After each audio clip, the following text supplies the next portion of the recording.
The debates are on. Joe Biden formally challenges Donald Trump in a 14-second long video that required 5 jump cuts, but he managed to get the words out. And Donald Trump, of course, immediately agreed. And then Joe Biden immediately issued a letter saying, OK, I'll debate you, but I have a bunch of caveats. No audience. We got to cut your mic when your time is up. And we're not going to go at we're only going to do 2 debates, not 3. Trump is now saying he wants 4 debates plus a vice presidential debate. But man, could you imagine? I don't know. It doesn't even matter who Trump picks. Anyone debating Kamala Harris is going to be like watching Mike Tyson box a toddler. So that would be quite entertaining. So we'll talk about that. Plus, we got to talk about this the Chiefs kicker. I believe it was a kicker, right? Commencement speech. He's being called anti-Semitic because he was praising his wife and talking about the anti-Semitism bill they passed. We'll talk about that. We've got a bunch of cultural things that I think are important we didn't get into. Target, of course. This happened about 5 days ago, but they're canceling their Pride Month sales. I think that's a big victory. We'll talk about that. The FBI is warning that ISIS may target Pride events. So we'll get into all that, too. Before we get started, my friends, head over to castbrew.com and buy coffee. Castbrew Coffee is our coffee company. We sponsor ourselves. So head over to Castbrew and buy Appalachian Nights, Rise with Roberto Jr. if you want to support the show. But also don't forget, head over to timcast.com. Click join us, become a member. If you want to hang out for the members only uncensored call-in show where you as members can call in, talk to us and our guest. It's your memberships help support the show and keep it going. Smash that like button, subscribe to this channel, share the show with your friends. Joining us tonight to talk about this and so much more is Matt Walsh. Yeah, great to be here. It's been a while since it's like a year and a half, I think, since the last time I was on the show. You made it. We're glad to have you. I think everybody knows who you are, but do you want to do a quick introduction anyway? I'm Matt Walsh. I host a podcast over at the Daily Wire. You can go to my YouTube channel or Daily Wire and find that. Right on. That's the whole thing. You got a new show? I do have a new show called Judged, which is on Daily Wire as well, and that is where I take on. Basically, the pettier the case, the better. The basic idea is well, there's 2 ideas behind it. One is that I'm always accused of being judgmental, and so we figured we might as well just embrace that and put that to good use. And also, there are all kinds of cases that are not accepted in real courts of law that I think should be. And so we want to find those cases, those disputes that the courts aren't interested in, and rule over those. And in this, you're a judge in the show, but in the truest legal sense, you actually have legal authority as an arbiter. I do not nearly as much as I believe I deserve or would like, but I am an actual legal arbiter. So there's very limited legal authority that these people, for whatever reason, they're actually bringing me their real disputes and signing saying that they will abide by my decisions. That sounds amazing.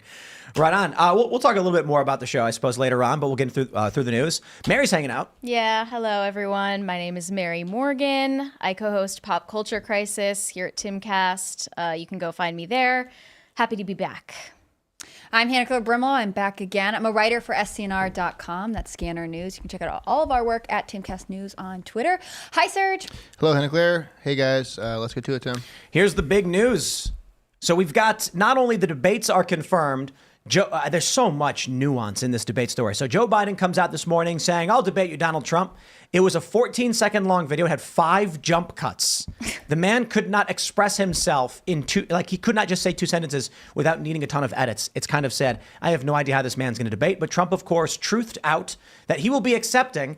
And then we heard that there are a whole bunch of caveats. First, Jake Tapper and Dana Bash will be the moderators. It's going to take place June 27th in Atlanta, Georgia. I imagine it'll be a lot of fun. But here's where it gets weird.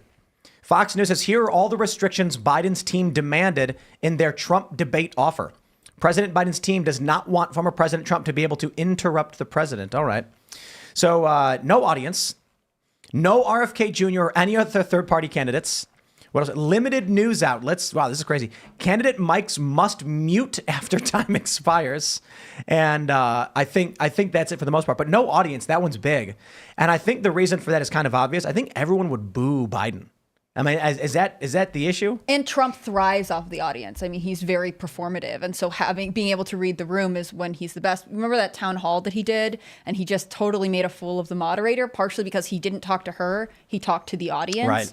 It's not something that Biden can really do. I think also having a lot of people there is distracting for Biden. He's very, he's an old, frail, feeble man, and so I think that the more they can tone this down, the better. I actually think the cutting the mics after time expires is the bigger deal there. I mean, that's absurd. It's already absurd in these debates that, like, to even call it a debate when the moderator says, "Okay, what's happening in the Middle East? What's your take on that?" 1 minute, go. You have 60 seconds to lay out your opinion on this.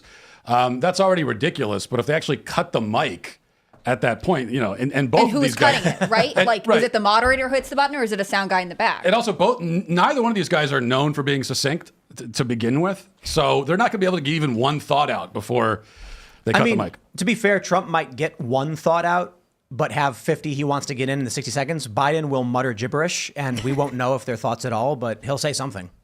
I had a professor when I went to SMU, his name's Ben Voth, and he did this study. He would time all of the presidential debates, and he would see, his big takeaway was that Democratic candidates they speak for longer, they're interrupted less often by the moderator, they generally have the advantage, except Republicans speak more quickly. They say more words per minute. And I think this is interesting because, one of the things that Trump basically could do when he was debating Hillary was like muscle his way through and be like, I'm just going to keep talking. Like, it is very difficult for a moderator to keep him in check. The only way you could really keep him from getting his side comments, you'd be in jail, is by cutting his mic. Yeah, I mean, I would love a debate where the only thing the moderator does is just say, well, here's the topic. Ready, set, go. Go. And just have them talk about it with each other like normal people. Well, the time limits on these debates used to be much longer. Am I wrong? In decades past, people just had longer attention spans, and they would just go for like 10 minutes on one topic, and people would really pay attention and care. And this is just for the memes, at least for me. Yeah, now it's like the soundbite generation, and we're getting more and more into you have 1 minute, and then once your minute's up, they cut your mic. I mean, I agree. That's ridiculous. Usually what you see is the time expires, and you get a little bit of leeway to finish your thought before they say, okay, we're moving on. But they usually just say, okay, we're moving on. It's going to be boring. It's also fewer than years past. Typically there are 3 presidential debates, and Biden only offered 2. I mean, this is him hoping that Trump won't be able to make it. He is kind of admitting that he is too fatigued to get through the traditional 3. I think Trump would have been like, okay, let's do 3 debates if you'd given him the option. Yeah, I think the debate so clearly favors Trump that it shows you that the Biden team is desperate and they know they're in a lot of trouble and they need to pull something out of their hat. The interesting question is strategically for Trump, like there's 2 ways you could go about this. One is, okay, Trump, just go in there and be as normal as possible and just be normal and don't make the debate about you at all, because that was a mistake he made in 2020.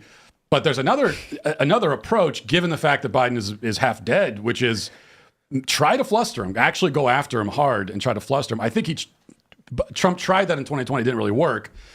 Maybe this time around, I don't know, it might be more successful. Do you really think it was a mistake to make it about himself instead of the ideas? Because I think that is actually what got people to vote for him in 2016. Well, 2016 is one thing, but 2020, I think it's generally accepted. Generally accepted things aren't always true, but in this case, I think it is true that the debates did not serve Trump well in 2020. Because he just came off a little bit too. The story became, oh, look, Trump is being belligerent. But I think this was the strategy. I think the strategy was like, let's fluster this guy. Let's fluster Biden. I think he should. I think the strategy for Trump should be to say things about Biden, and this is probably typical debate strategy, but say things that are hyperbolic exaggerations of things that Biden did, forcing him to like target his dignity in a way that flusters him and makes him desperate to defend himself, which would then make Biden talk more about himself instead of plans for the future. I think one of the things that Trump was dealing with in 2020, because I agree, Matt, is that he was like the way the media was going after him, the way he had been weighted down for his entire term with Russiagate, all of these attacks on his person, false accusations, media smears and lies. Instead of hearing about what his plans for the future were going to be, it was very personal. If Trump can direct that energy at Biden in the same way, then people are going to be like, this guy's got no plan. He's muttering gibberish. If Trump can get Joe Biden in a position where he needs time to explain himself, we will get a true and not a shadow of pressure out of him. And if Biden true and not a shadow of pressures during the debate, he's done. How did you practice that? I tried. I'm impressed. It's true and not shadow of pressure. I listened to that thing probably 100 times to try and translate it. Okay, now spell it. That's a merch idea. I tweeted it once, but there's no way I'm spelling true internet shadow of pressure. I have no idea. I think the interesting thing, because I don't think these debates are effective. I don't think people really learn anything and during them other than just seeing the personalities clash. But it would be interesting for the soundbite generation to see how many times Biden can misquote his own records. How many times he can say, Lincoln Riley instead of Laken Riley. It's this sort of thesis dissertation on his 4 years in office, and he is not in a strong position verbally or mentally to be able to defend himself. So yeah, and right now Biden only has 2 gears, and one of them is, of course, right. Well, right, mumbling incoherently is one gear. The only gear he has where he's sort of on and he's making sense is what we saw in the State of the Union, which is when he's angry and he's shouting. Like, he can still be angry and shouting, and which will make the debate more interesting, because obviously they don't want the gear of him mumbling. So they're going to have to. They're going to tell him, like, we need the shouting angry Biden, because it's the only version of Biden that makes a little bit of sense. Circus animal. Well, that's very sad. The furled. He is. I was mentioning this earlier on one of my morning segments. I just watched The Equalizer and The Equalizer 2. You guys ever see that movie?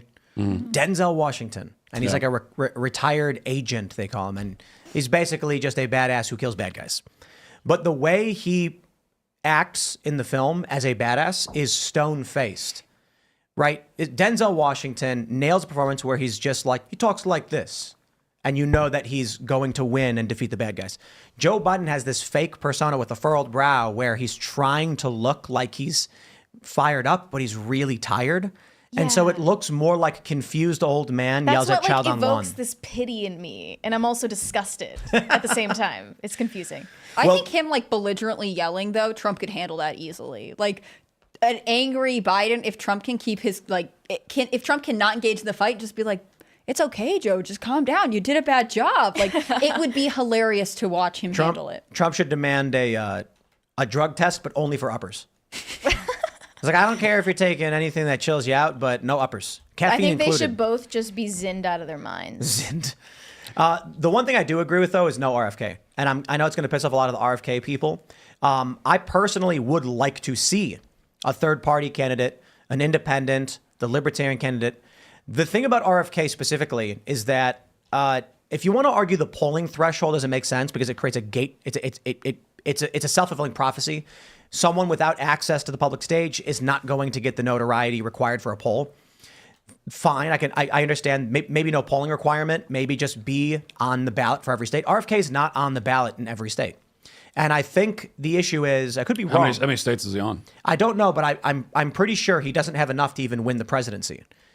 Right? Like, so of the states that he's on, I think I know he just got texted the other day. I'll double check. It's very few, isn't it? Mm-hmm. So if the argument is, look, RFK Jr., we get it. You're polling at 10% in aggregate. But even if you win this debate, you are not even on the ballot in the majority of states. The likelihood of you winning is ridiculously low. He's on in 4 states, California, Utah, Michigan, and Hawaii. And then he has 5 other states where he has, or 6 other states where he's met the threshold for signature, but we don't know for sure if it's on the ballot. That's fewer than I thought. Right, yeah, seriously. I thought it was going to be like 10. Oh, and he's on in Texas, too. This map is going to updated. be like 10. It's 4? It's 5 with Texas. Yeah, it's 5. I would have been more upset about this, several months ago, but I think recently RFK, he's not going to win, as you point out. And he's also he's made it clear that he's not much of an alternative anyway. He's kind of just Democrat lights, and some of the stuff he said recently about abortion and the gender stuff. It's like, he's basically just Biden, but he's actually able to speak. Matt, that is unfair. His stance on abortion is the most extreme stance I think we've seen from any candidate ever. That's true. Yeah. So I actually agree with you on the Biden thing. He is basically a Democrat, but that video, my jaw hit the floor. I am not this staunch pro-life guy, but he said there should be zero regulation in any sense. And the interviewer asked him, you're saying keep the federal government out of it, leave it to the states? He goes, no. The states nor the federal government, no governments can be involved at all. It's like, unrestrained, unfettered, unrestricted in every single capacity. But That's Tim, the most extreme. you have to trust women. That's was his crazy. explanation. He did backtrack on this. Did he back? Well, because he said full term. He said he was asked, okay, so abort babies full term, and he said yes, full term. Yes. Did he backtrack on that? Yes. And he said, never mind, not full term. He actually. What? Let me see if I can pull up his recent tweet on the issue. Let's do this. I had it pulled up the other day, but we never got into it. Actually, here we go. 4 days ago. So here's the story. RFK Jr. reverses abortion stance again after confusion. Contradictions emerge within campaign. Unsurprising. Independent presidential candidate RFK once again reversed his stance once again on limits for abortion access in a social media post Friday evening, prompted by criticism from within his own campaign. During an interview with podcaster Sage Steele, Kennedy Wednesday said he opposed any government restrictions on abortion, even if it's full term. But after facing pressure from his campaign staff, Kennedy walked back his previous statement, taking to social media to write that abortion should be legal up to a certain number of weeks and restricted thereafter.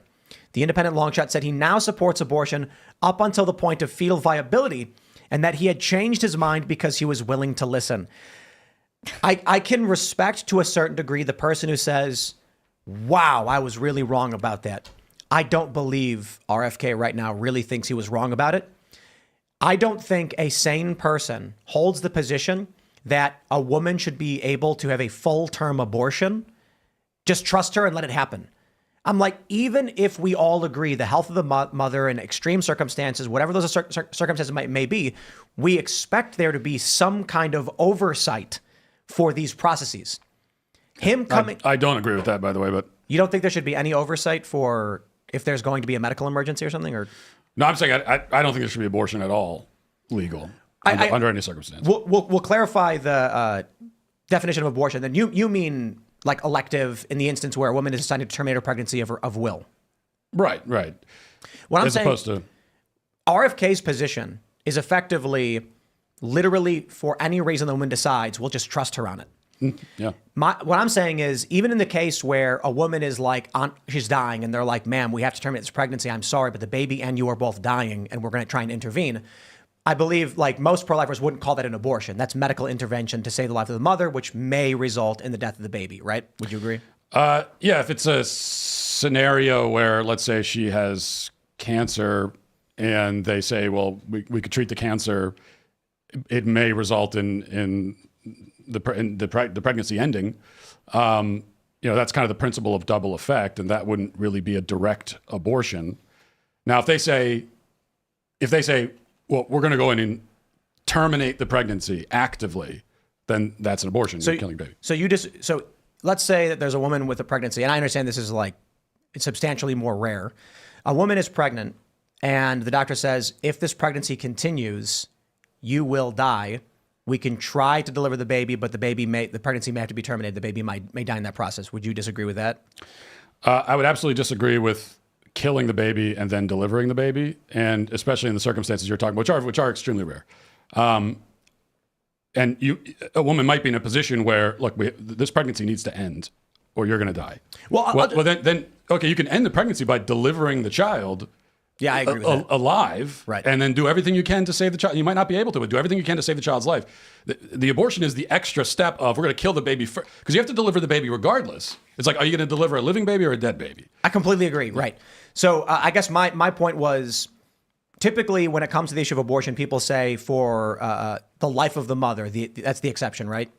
And I think the clarification I'm trying to make is, because I've had this debate with Seamus, abortion typically refers to terminating a pregnancy in a way that ends the life of the baby. And the argument is, if you have to terminate a pregnancy, why not just try to save the baby? Well, I guess my point was, RFK was saying, it doesn't matter. Yeah. Like, a woman could literally be at 9 months and be like, I want just the baby dead. And then we'd say no oversight whatsoever. And I'm saying that, like, even in the case where Democrats argue there's a medical exception for abortion that they would allow, there's still oversight for that. So RFK's position was the most extreme. And I don't see that as a legitimate political position. I think he was just saying what he thought was the popular position. And now that he had people in his own... It is the popular position, though, right? On the Democrats. I mean, it is actually the mainstream Democrat view. Joe Biden would agree with RFK's original position of abortion at any time for any reason, no restrictions. They avoid stating it that explicitly. though. Exactly. Yeah. And I agree, because we've had the progressives on the show who have just been like, doesn't matter if she wants to do it, just do it. I think Like literally RFK's while the baby, sorry, No, you're fine. The partial birth abortion, aborting the child while the child is being delivered, that is now a mainstream. It's in the mainstream of the Democrat Party to support even that. So he was within the mainstream. I think RFK goes even farther, though, because, I mean, I could be wrong here, but when people were advocating for abortion to become legalized, one of the things they argued all the time was, well, we need it to be oversized because women could go to back alleys and coat hangers, and you heard all these horrible things. So he's saying, I don't want state government, I don't want federal government, I don't want anyone regulating this position at all, which theoretically goes against his party's own claim of like, well, we need some kind of regulation so it's safe. I don't think there should be abortions, but he is even extreme for his own party, saying that there's no regulation at all. I guess my view is just that he's saying what we know progressives are saying, and Democrat politicians try to avoid saying because they know it's not popular to say terminate a baby at full term. And then he said full term as a politician. I'd being respect it asked. more if they did just say what they think, right? Yeah. Or the Bill Maher position that he said a few weeks ago, where he said, yeah, I think it's murder, and I think that sometimes we have too many people on Earth, so we should just kill babies. I Which think is that's- insane, Yeah, but- it's an least you're being appalling view, honest. right? It's an appalling view, but it is actually the honest pro-abortion view. I can respect him being honest, so I know I can show that clip to people and being like, this is an insane position. I think RFK probably watched that clip and was like, this is what needs to be said. His campaign then says, hey, actually, this doesn't poll well. And he went, okay, I'll take the traditional moderate position of safe, legal, rare then. I think there are could any- pro-lifers in his campaign? No, they're saying you're not polling well among moderates. Okay. Like independent voters do not support full-term abortion. That's insane. Right. Like so going back to what you were saying, Matt, about the idea of abortion, I had this debate with Seamus probably like 2 years ago, Seamus Coughlin, and I was incorrect. I said that abortion was just referring to terminating the pregnancy. Seamus corrected me and said, no, they're talking about ending the life of the baby. And I was trying to convey that stillbirth and things like that were abortion. I was wrong. We pulled up the legal definition, and it is terminating a pregnancy in a way that ends the life of the baby, not just terminating a pregnancy. If there's stillbirth, the baby's already dead, and they terminate by removing the baby, that's not an abortion. That's removing a dead baby, Yeah. like the baby Like has I died. confronted pro-choice protesters once, and they were trying to tell me that Republicans are trying to ban women who have had miscarriages from having the fetus removed after a natural death. Right, which is not the case. Insane and not at all the case, but that's But a we- mainstream talking point. I mean, I guess the question is, can any politician actually honestly change their mind on an issue that they've come up publicly on during an election year? And I just don't think that this is an honest conversion, right? I think he means what he said in the first place, or at least he means it enough to think this was popular in my social circles and my donors cheered for me when I said this. I don't think that he can actually say, honestly, I have talked to people, I've consulted, and I've had an honest change of heart here. Yeah, and what could someone say to you in a span of a couple of days that convinces you that, oh, actually, killing full-term babies is wrong? Like, I mean, I hope someone did. I hope someone Right. did say something. I just don't think they did Yeah. with this guy. What did they need? What facts did they need to introduce to you that you didn't already have before? Like, what confusion? I mean, were am I you- wrong no, that it's easy. like The men polling just numbers. men Right, are right. not opinionated about abortion either way? I feel like it's don't mostly agree. women in the pro-life movement. It's mostly women in the pro-choice movement. No, Men don't really I- think about I it don't all agree. that much. I think there are a lot of men who feel really, really strongly about it. Yeah, and I'd say Yes. I'd say it's kind of like a quadrant where three are full and one's empty. That is, liberal guys don't really care, yeah. but conservative guys do, conservative women do, and liberal women do. And liberal Sure. guys are kind of like whatever gets me laid. Right, exactly. I think there are a lot of men who maybe bought into the propaganda that they shouldn't have a view on it, Right. Or that it's none of their business. But I think that any person, if they think about this issue, can clearly see that killing babies is wrong. I have a friend, I've told the story, but I'll keep it short, liberal normie comedian guy who doesn't pay attention to politics. And when he was asking me about like, oh, so you're doing this show, like you're conservative now? Like what's going on? And I was like, no, I'm definitely not conservative. But I was like, look, man, when you look at what's going on, give you an example, the Democrats trying to pass this bill that would allow full-term abortion at the federal level. He was like, no, that's not true. And then I'm like, dude, don't even take my word for it. I pulled up the bill and I showed him. And I said, just read it. And I was like, section 13 specifically, and he reads it and he's like, what is this? Where'd you get this? And I'm like, bro, it's congress.gov. And he's like, this is wrong. This can't be right. And I'm like, my dude, I am not conservative. I'm just reading the news. If you disagree with this, then you need to speak up against the Democrats because it's how far they've gone. And he was like, I got to look into this. This doesn't seem right. Something's missing here. And I'm like, no, you're just not watching the news, bro. This is where they are at. They're living 15 years ago. Yeah, and this is why Colin Wright, Elon Musk, Colin Wright made that meme of the guy in the slightly left position. Now he's on the right because the left has gone far left, and that's where many people are.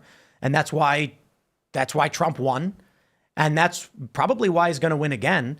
And that's exactly why RFK is backtracking. But I'll also point out, like, RFK Jr. is kind of backtracking on a lot of things. I don't even know what his positions are. I'm not trying to be a dick, okay? I respect the independent run. But what are his campaign positions? We now know that he's changed from full-term abortion to limited abortion. I don't know what else he's up to. I know the medical freedom is a big deal. I can respect that. You know, don't force people to get medicated. That's the only issue where he seems to have drawn a clear line of delineation between him and the Democrats. But and I'm no RFK Jr. expert, but from my vantage point, it seems like on most other issues, he's basically in the Democrat realm. He's in their vicinity anyway. Let me pull up this. This is polling from Civics. I think this is big. The reason why Joe Biden has likely now announced. There's two reasons why he's announced he will do the debate.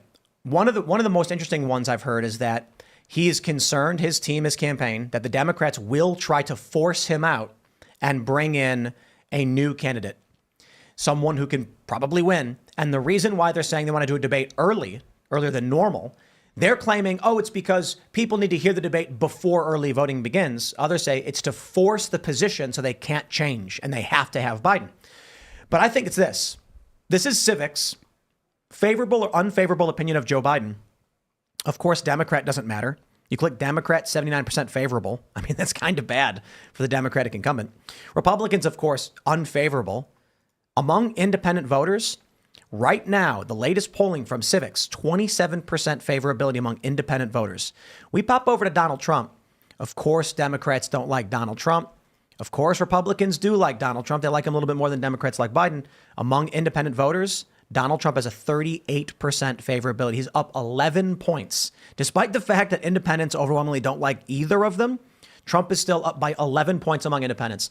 In various ways, I plugged that data into ChatGPT, I asked GPT to analyze the 2020 voter data and then looking at how independent voters voted, take the favorability as of today and apply that to independent votes and what would the turnout be.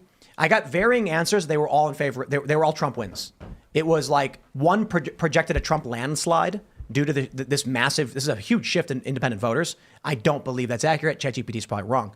One of them said Trump gets a narrow victory because independents have flipped. That one seems to make the most sense. The weirdest one was without this data. I asked ChatGPT just to take a look at I said, look at 2020's data, look at the current polls. What will the result be? It's at a tie, 269 to 269. To be fair, some pollsters have projected that is a possibility, which would be wild because the House would then, as Republicans, they'd pick Trump, and the Senate as Democrats would pick Harris, and you'd get a Trump-Harris administration, which I don't think was really going to happen. But back to the main point, the reason why Joe Biden is agreeing to debate is because he's hurting where it really matters. He's losing young voters, and he's losing independent voters. He has no choice but to force to go on the stage. He has no moves left. Yep. Why is he losing young voters? The Palestine issue. Is it that? Well, I don't think so. Palestine actually registers relatively low on voters' issues. I think it's Palestine. I think it's college debt. I mean, there's data out right now that college interest rates are about to hit a decade high. I mean, he's this guy who continuously promised to give them this future that is not there. He's sending them into conflict internationally. He's charging them like crazy for college. He's not ending federally backed student loans. Yes, he is. He keeps forgiving more and more student debt illegally. But they always get tied up in court. Like it's not something that he's done enough on. What do you mean? It's done. People are posting there like my debt's gone. There are several millions of dollars tied up in court in this issue. He did not come through in the way that he told them they would. Sure, but when you look at what voters are concerned about, economic issues are the top. when you break down the different economic issues, I don't think it's fair to lump them all together necessarily, because they put like homelessness as a separate, like hunger, homelessness, and poverty is a different issue from the economy. And I'm like, if you're poor, is that not an economic issue? Immigration as a single issue is charting the highest according to Gallup. And we pulled this up from Nate Silver. Among 18 and 29-year-old voters, like Palestine, Israel was number like 15 out of 16. And number 1 was economy. Number 2 was like, I think it was immigration. And I'm like, across all demographics, immigration, I think it's really simple. You're a Gen Zer and you're wondering why you can't afford to buy a house, why you're living in a shoebox in New York City, why there are no jobs, and then why on the news you're watching them send $100 billion to Ukraine. They brought in 5.1 million people in the past 2 years, according to Center for Immigration Studies. And you're watching them get tax benefits, welfare benefits, luxury hotels. Meanwhile, you're hungry. You can't get insurance. You can't buy a car. You can't buy a house. So I don't know for sure, but I think economy, immigration is a huge issue for Gen Z. There's this viral video from this dude. I think his name is, what was his name? Nicholas Sumners was the viral video. It's like 11 million hits on TikTok. And he's screaming about why he makes 3 times the federal minimum wage, but he can't afford to get a house. He can't afford to live. He's working 40 hours a week. He does not want to work 90 hours a week. Meanwhile, this country is sending hundreds of billion. He's like, I turn the news, 60 billion more of our dollars, taxpayers, being sent to a country no one can point to on a map. I'm like, yo, Gen Z is pissed about the foreign policy spending. Yeah, I think. Yeah, it's too big. It's what you're talking about. The people's life. It's really just it's a visceral thing. Your life. You look at your life, and you're not in a better spot today with Joe Biden in office. Now, not that the president single-handedly determines the quality of your life, but I think it's just people are looking at Biden like, what has he done? What policies has he put in place to make my life better, to make it better for my family? And you're coming up empty. There's nothing there. I also think that his age is a major factor here. To me, I don't know if the polls bear this out, but my feeling of it is that might be the number one thing, because the fact is the guy is senile. Like, he's an actual senile president, and I don't know how it's hard to get past that. That you don't think he's inspirational to the youth? Right. I mean, to anyone, it's just, are we going to vote again for a senile president? And then a third factor too is that they have not figured out a good line of attack for Trump somehow after all these years. And so their attacks on Trump are failing, and that's part of the problem. They're not able to mobilize voters against Trump because their narrative about Trump even now is that he's a dictator. He's in league with Putin. You know, he's going to bring in Handmaid's Tale, dystopia, and all this kind of stuff. But we all lived through the Trump years for 4 years, and we know that, like, if anything, Trump's greatest flaw was the exact opposite of that, is that he didn't wield his power enough.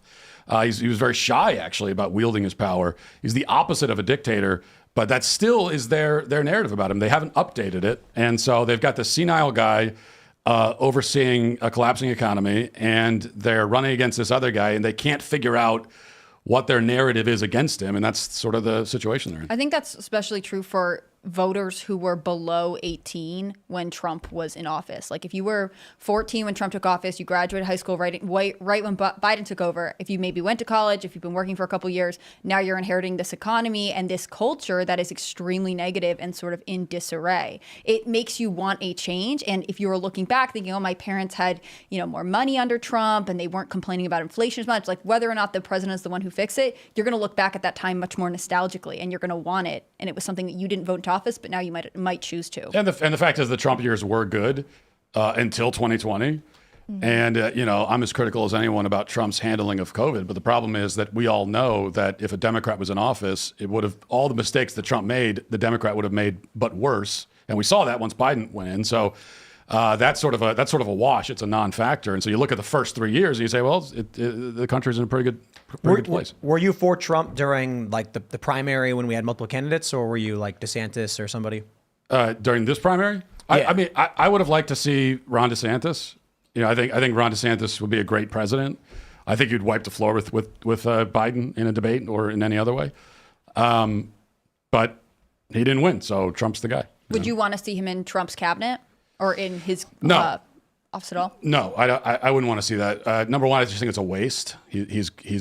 We need him in Florida. We need him he's much more effective being the governor of Florida. I think putting him in a VP or putting him in the cabinet, I think is a waste.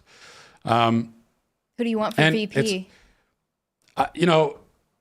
There's a couple different ways of looking at it. I think someone like Vivek would be really interesting. I think the VP doesn't matter that much at the end of the day. Second first lady.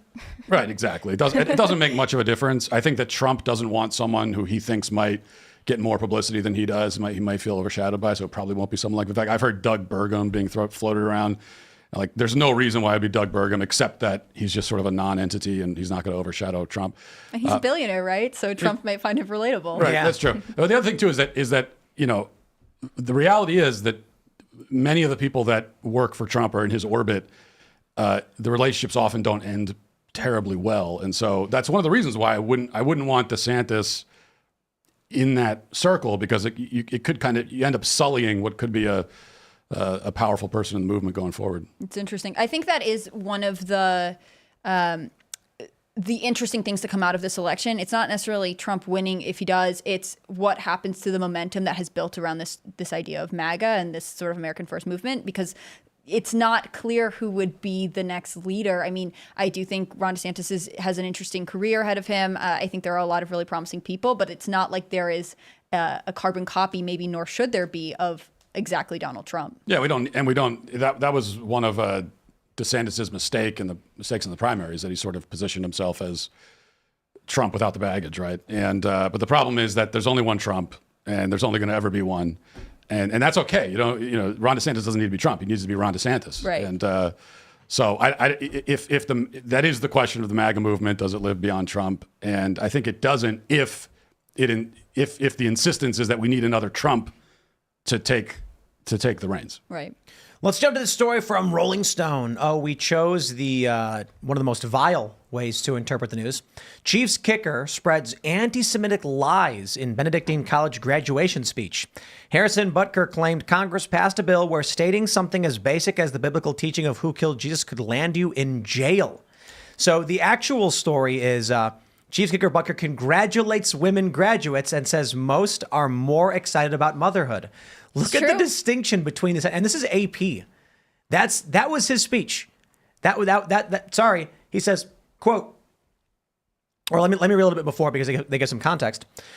He says, Butker, who's made his conservative Catholic beliefs well known, also assailed Pride Month and a particularly important time for LGBTQ rights and President Joe Biden's stance on abortion, saying, I think it is you, the women, who've had the most diabolical lies told to you. Some of you may go on to lead successful careers in the world, but I would venture to guess the majority of you are most excited about your marriage and the children you will bring into this world.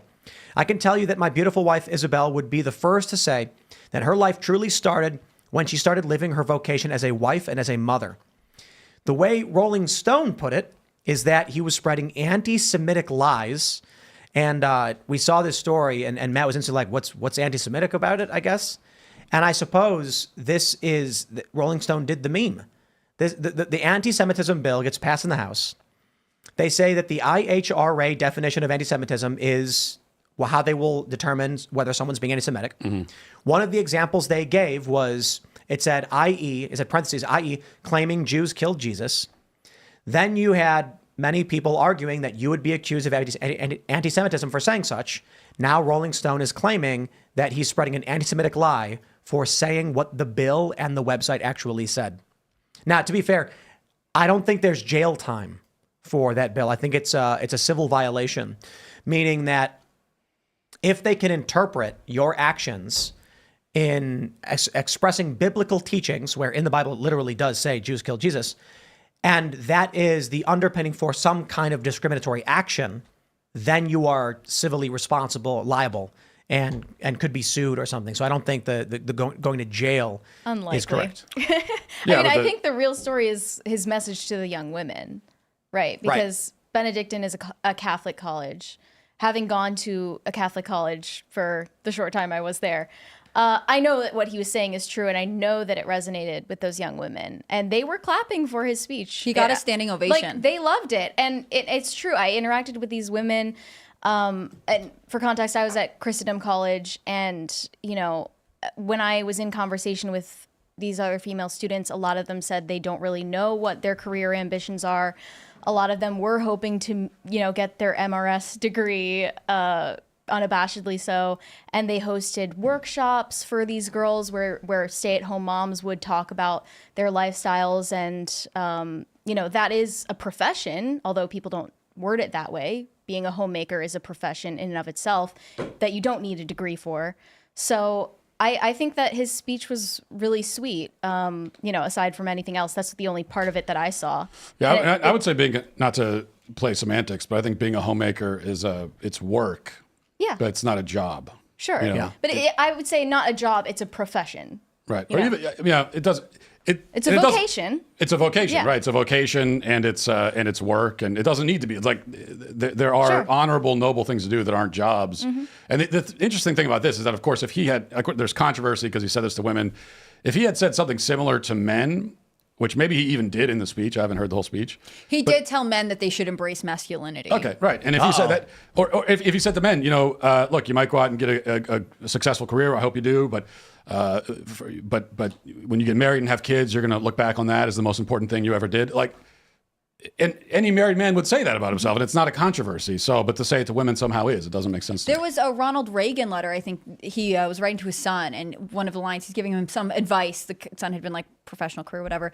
And Ronald Reagan had been, he had said, the most important thing, I'm going to botch this quote, was coming home at the end of the day and hearing the footsteps of your children running to the door to greet you. Like, yes, the things that you may do as a man are important and your professional career is valuable. On the other hand, you have to lose sight of the fact, no one should lose sight of the fact that the family is actually the most important unit in your life. And you have to be intentional about building that. And that's also that's one of the things that makes the career important, is that you're doing it in service to your family to provide for them. But I think that for whatever reason, that kind of message for a man is not, for the most part, viewed as controversial. But to say that to women somehow is, I suppose. There was that story that went viral of, was it Chelsea Handler, I think, where she's like, I don't have kids, so I wake up, do drugs, masturbate, and then go back to sleep. And it's just like, she got roasted pretty heavily. And then it was the weirdest thing because I know Ben was critical of her, saying she's miserable. She's absolutely miserable. You can tell. And then I made a video. It's pretty good impression. Oh, thank you. But I made a video where I was like, hey, I don't care. More power to her. I hope she's happy. However, I would be willing to bet that on her deathbed, she's going to be in a sterile hospital room. The doctor is going to walk in and say, Miss Handler, I'm sorry. It's terminal, and I think you may only have a few days. Is there someone we should call? And she's going to say no. And he's going to say, well, press the button if you need us. And then I'm just imagining this dark room where she's sitting there terrified at the end of her life. They got really mad that we were criticizing her for having said it. I take the more libertarian approach, like, hey, more power to you, lady, I guess. But I think the message that you get with like the likes of Rolling Stone and these liberals is I don't think they're thinking for their futures. And on top of the message that one day these people will be either at home, I'll just put it this way. I can be more brutal than being in a hospital room and a doctor says, I'm sorry, it's over, and you have no one. How about you're in your house and you feel a sharp pain in the side of your chest and you fall down and you're dizzy and you can't get up and you're groaning and begging for help and there's no one there to help you. It can be much more brutal than that.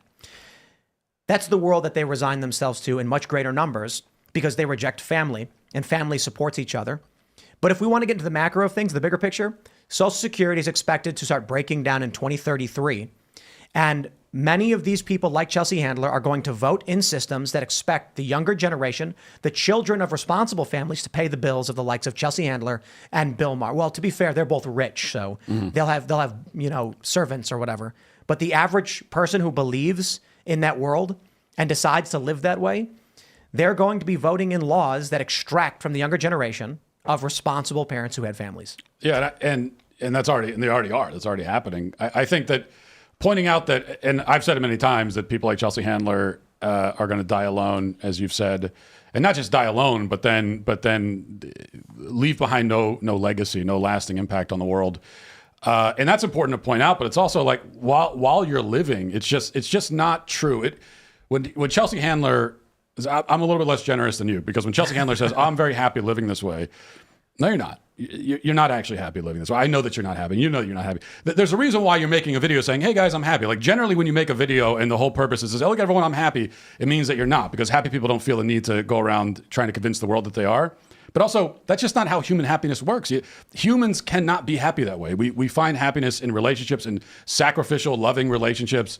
You cannot find true happiness on your own, living a life of just kind of aimless,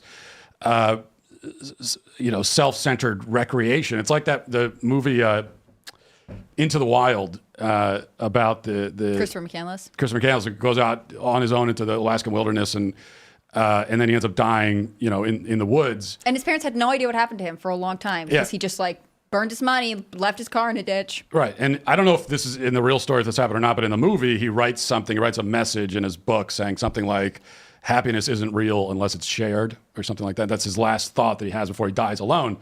And there's a lot of truth to that. And so you just can't, it's just not on offer in life to be happy on your own, smoking weed, waking up late. You're correct. I actually completely agree. I think it was Jeremy Boring said this on the show last time he was here. We were talking about climate change, and they're talking about how we want less people. And he made the point that we only do things for people. We don't live our lives and follow our dreams and build monuments for trees. We do it for humans, for the human experience in which we are a part of. Without humans, there is no human experience, and it's completely true. And that's the bigger picture of, happiness doesn't exist unless it's shared. And that's why people love to tell stories. That's why people want to sit down with their friends and joke with each other. I suppose my view is more, if I get nerdy about it, I view you, Matt, as, for all the D&D fans out there, more like a paladin, right? You're a righteous warrior, a knight of divine justice, and I'm more of a rogue who's just sitting back and watching people like her self-destruct, saying, fine, whatever. A paladin? Yeah. Yeah, so I take that as a compliment, I think. Absolutely. I don't know what that is. Well, so it's like a holy knight. It's like a warrior who brings about divine retribution and justice and lives very, very honorably. And the rogues are more just like, I'm going to do my thing and go about my business. And that's kind of how I view it. If Chelsea Handler wants to self-destruct, whatever. Yeah, I will not claim that I'm laying awake at night worrying about her happiness and lack thereof. One thing I'll say about this is that, when these people brag about being childless and they talk about all the things that make being childless so great, most of it's empty and superficial. But the other thing is that all of the things that make that life fun are available to me. I mean, I have 6 kids and I can do all that stuff if I wanted to. I don't want to smoke weed and all that, but I could if I wanted to. I could do all that. I can go on vacation. I can do all that kind of stuff. It might take more effort, but I can do it. But when you have a family, there are avenues of happiness. There's like a type of happiness that is simply not available to you unless you have a family yourself. And some of that is, the Ronald Reagan thing of, coming home after a long day at work and your little 4-year-old daughter runs up to you. It's like, that's a kind of happiness that's just not, Chelsea Handler can't experience it. It's not available to her. And the closest she can ever get is seeing how many people liked her video saying, I'm happy, right? Like those are the relationships she's chasing. And I think that's such misplaced energy. She is trying to say, I want you guys to validate the way I'm feeling, and she is not able to sustain a healthy relationship with anyone close to her because she needs it to be like, look, I am setting the terms of everything. I mean, I think that's the biggest, to go back to the NFL kicker, one of the things he referenced with that was his wife saying, I think she would tell you that this was the best decision. She feels fulfilled by it. And I think that that alludes to the sacrifice that people have to make. Like in life, you have to make choices. You may not get to do everything you want all the time. Perhaps you cannot smoke weed because you have to go to your kids' soccer games. But the thing that you're giving up for is worth it. The things that you are getting from it are valuable to you and are ultimately part of how they will shape the rest of your life. I think that there is the culture that Chelsea Handler is living in is much more about momentary, instantaneous pleasure as opposed to the joys of things that come from sacrifice and hard work. Let's imagine Chelsea Handler at a very young age learned that after suffering some kind of ailment, she would be unable to have kids. And this is actually just her coping with trauma. How would you feel if there was something like that going on? Well, I'd say you're coping with it the wrong way. I mean, look, there are people that can't have kids. or that want to and just it doesn't happen. That happens. But I do think that every person is called. I think every human being has a maternal or paternal calling.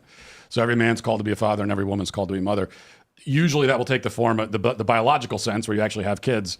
And then sometimes it will take the form of adoption. But then there are other forms even beyond that where it might not be either of those. And maybe you go into the religious life. Maybe you get into, you become a missionary. But the point is that a life of a kind of maternal or paternal service is what everyone is called to in some form.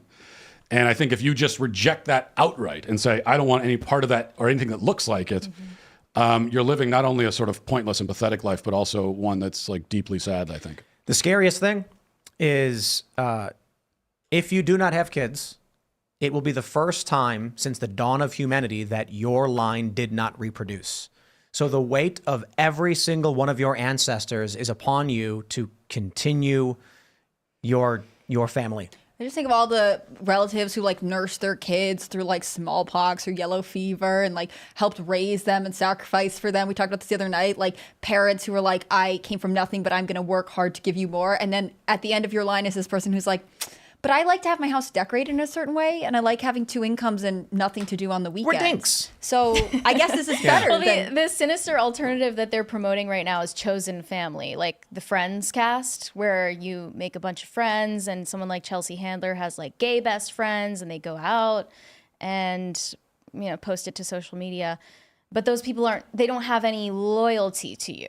Right? I think so. That's why you talked about her deathbed, right? Like who of her chosen family is going to be there for her at her lowest when she is then reduced to the state of a child again, when she is elderly. And who of those people, if they decide, even before she dies, if they decide that like they find her kind of annoying and she has all these flaws and everything, which we know she has quite a few of them, like how many of them are going to stay devoted to her even then? Because the thing is, in most friendships, it is like you're devoted to each other to a certain extent, but it's because like we kind of like being around each other. There's nothing, most of the time, there's nothing that quite transcends that. Now, when you're family, you have blood that transcends that, so that even if you're annoyed with each other sometimes, you still have that familial devotion. Well, I gave you the horrible scenario for her on her deathbed where the doctor says, press the button. There's the inverse. You're on your deathbed surrounded by your grandchildren, your children. They're holding your hands, crying, saying, you were the best dad, you were the best mom. You did everything for us and we'll always care about you. We'll always believe in you and your story will live on. We're going to name our great-grandkid after you, things like that. And you are in a room, warm, surrounded by love, with a smile on your face. The beautiful thing about family, though, is that even if you weren't the best grandmother, you weren't the best mom, they're going to say it whatever anyway. you were, they'll say it anyway. Or just lie to me as I'm dying, at least. They will be loyal to you anyway. They will be there for you anyway because there's room for vulnerability, right? Sometimes family falls apart, but for the most part, you have the highest percentage odds of having people be there for you and say the nicest thing, the loving things to you, even if they don't really mean it, because they still do care about you, even if they're annoyed by the little things. Well, because what's scary to me more than the deathbed scenario, like if you're, what's her name, Wendy Williams, she's like in a conservatorship right now because she's getting dementia. Like if Chelsea Handler starts to lose control of her mind, her faculties, whatever else, like who is going to be the person who steps up to care for her, right? Like that is when you really need someone. You. And not Chelsea Handler, no thanks. Oh, you have no choice. The state will come and take your money. The state will maybe, but like who is going to be there when you are like needing a routine? Who is literally going to be in your home with you? Because it's like, I guess her state could hire her a nurse, but like you don't know what that, there are lots of great like in-home carers, but like it's to me, the craziest thing that happens is like at the end of your life, you need more support. And if you haven't poured into your family, like if she couldn't have kids, hopefully she's a fantastic aunt. Hopefully she's, at every single volleyball game for her nieces and nephews, because ultimately at the end of your life, you need your community and that tends to be your family. And if you isolate your family, if you don't create your own family, who is there when you need them? I really do fear for what happens when the millennial and younger generation who are single with no kids and lots of cats are elderly and in need of help and support and they have no families. What happens? We're seeing more cases of elder abuse even now. It's going to be brutal because the Social Security, $940 a month or something. 2033, it starts becoming insolvent and breaking down. With low fertility and a smaller amount of young people relative to old people, you don't just have a shortfall in cash. You have a shortfall in the actual labor to produce the services and resources for the elderly who need it. So you can print all the money in the world you want, tax everybody. You could tax 100% for all the young people, give it to the older people, and they're going to be like, there's still not enough production to support these old single millennial lefties and woke people who didn't have families. What does that future look like? I am terrified of what that future is going to be, because it goes one of two extreme directions. One is which they vote en masse to subjugate the younger generations to an extreme degree, drafting younger generations towards civic duty for a certain amount of years to produce the resources required for the older people who didn't have families, whether you want to or not. Or the other side of things, the much more terrifying, a bunch of old people wandering the streets or just dying because there's no support system and no one's willing to pay their bills or do the work for them. And I think there's actually a third scenario, which is which maybe could fit into one or two, which is what we're already seeing in Canada, which is we start to see old age treated as a disease, and there's a cure for that disease, which is euthanasia. And so we're going to see the expansion of the kind of euthanasia program. And at a certain age, we're going to look at you, the society's going to look at you and say, well, you don't do anything anymore. You're no use to us. And so why don't you just get going? And that's, like I said, they're already doing that. Logan's run. Wasn't that a cultural tradition in Japan? I could be totally wrong here, but there was one country that was like, the older people just are supposed to like sacrifice themselves, walk into the woods, and like be like, I can't be a burden on society. I don't know what country this is. I can't remember. But so I don't think that's Japan. Sounds like Japan. But Japan is actually. I know Japan. It does sound like Japan, but Japan's better about it. So, for instance, Fukushima, the nuclear reactors go up, radiation spilling out everywhere. The old people lined up to volunteer to go into the reactor to try and clean it up and shut it down, saying, we have lived good lives and now we will make the sacrifice for the children. And I'm like, wow, that's kind of the opposite of what we got with Congress. Older people who are like, let's extract as much as we can. This is my seat, and you can never take it away from me. They're having their own issues keeping up the birth rate in Japan. No, exactly. And in China as well. Yep. Do you think we'll see the birth rate turn around in the next 5 years? 5 years, no. What do you think?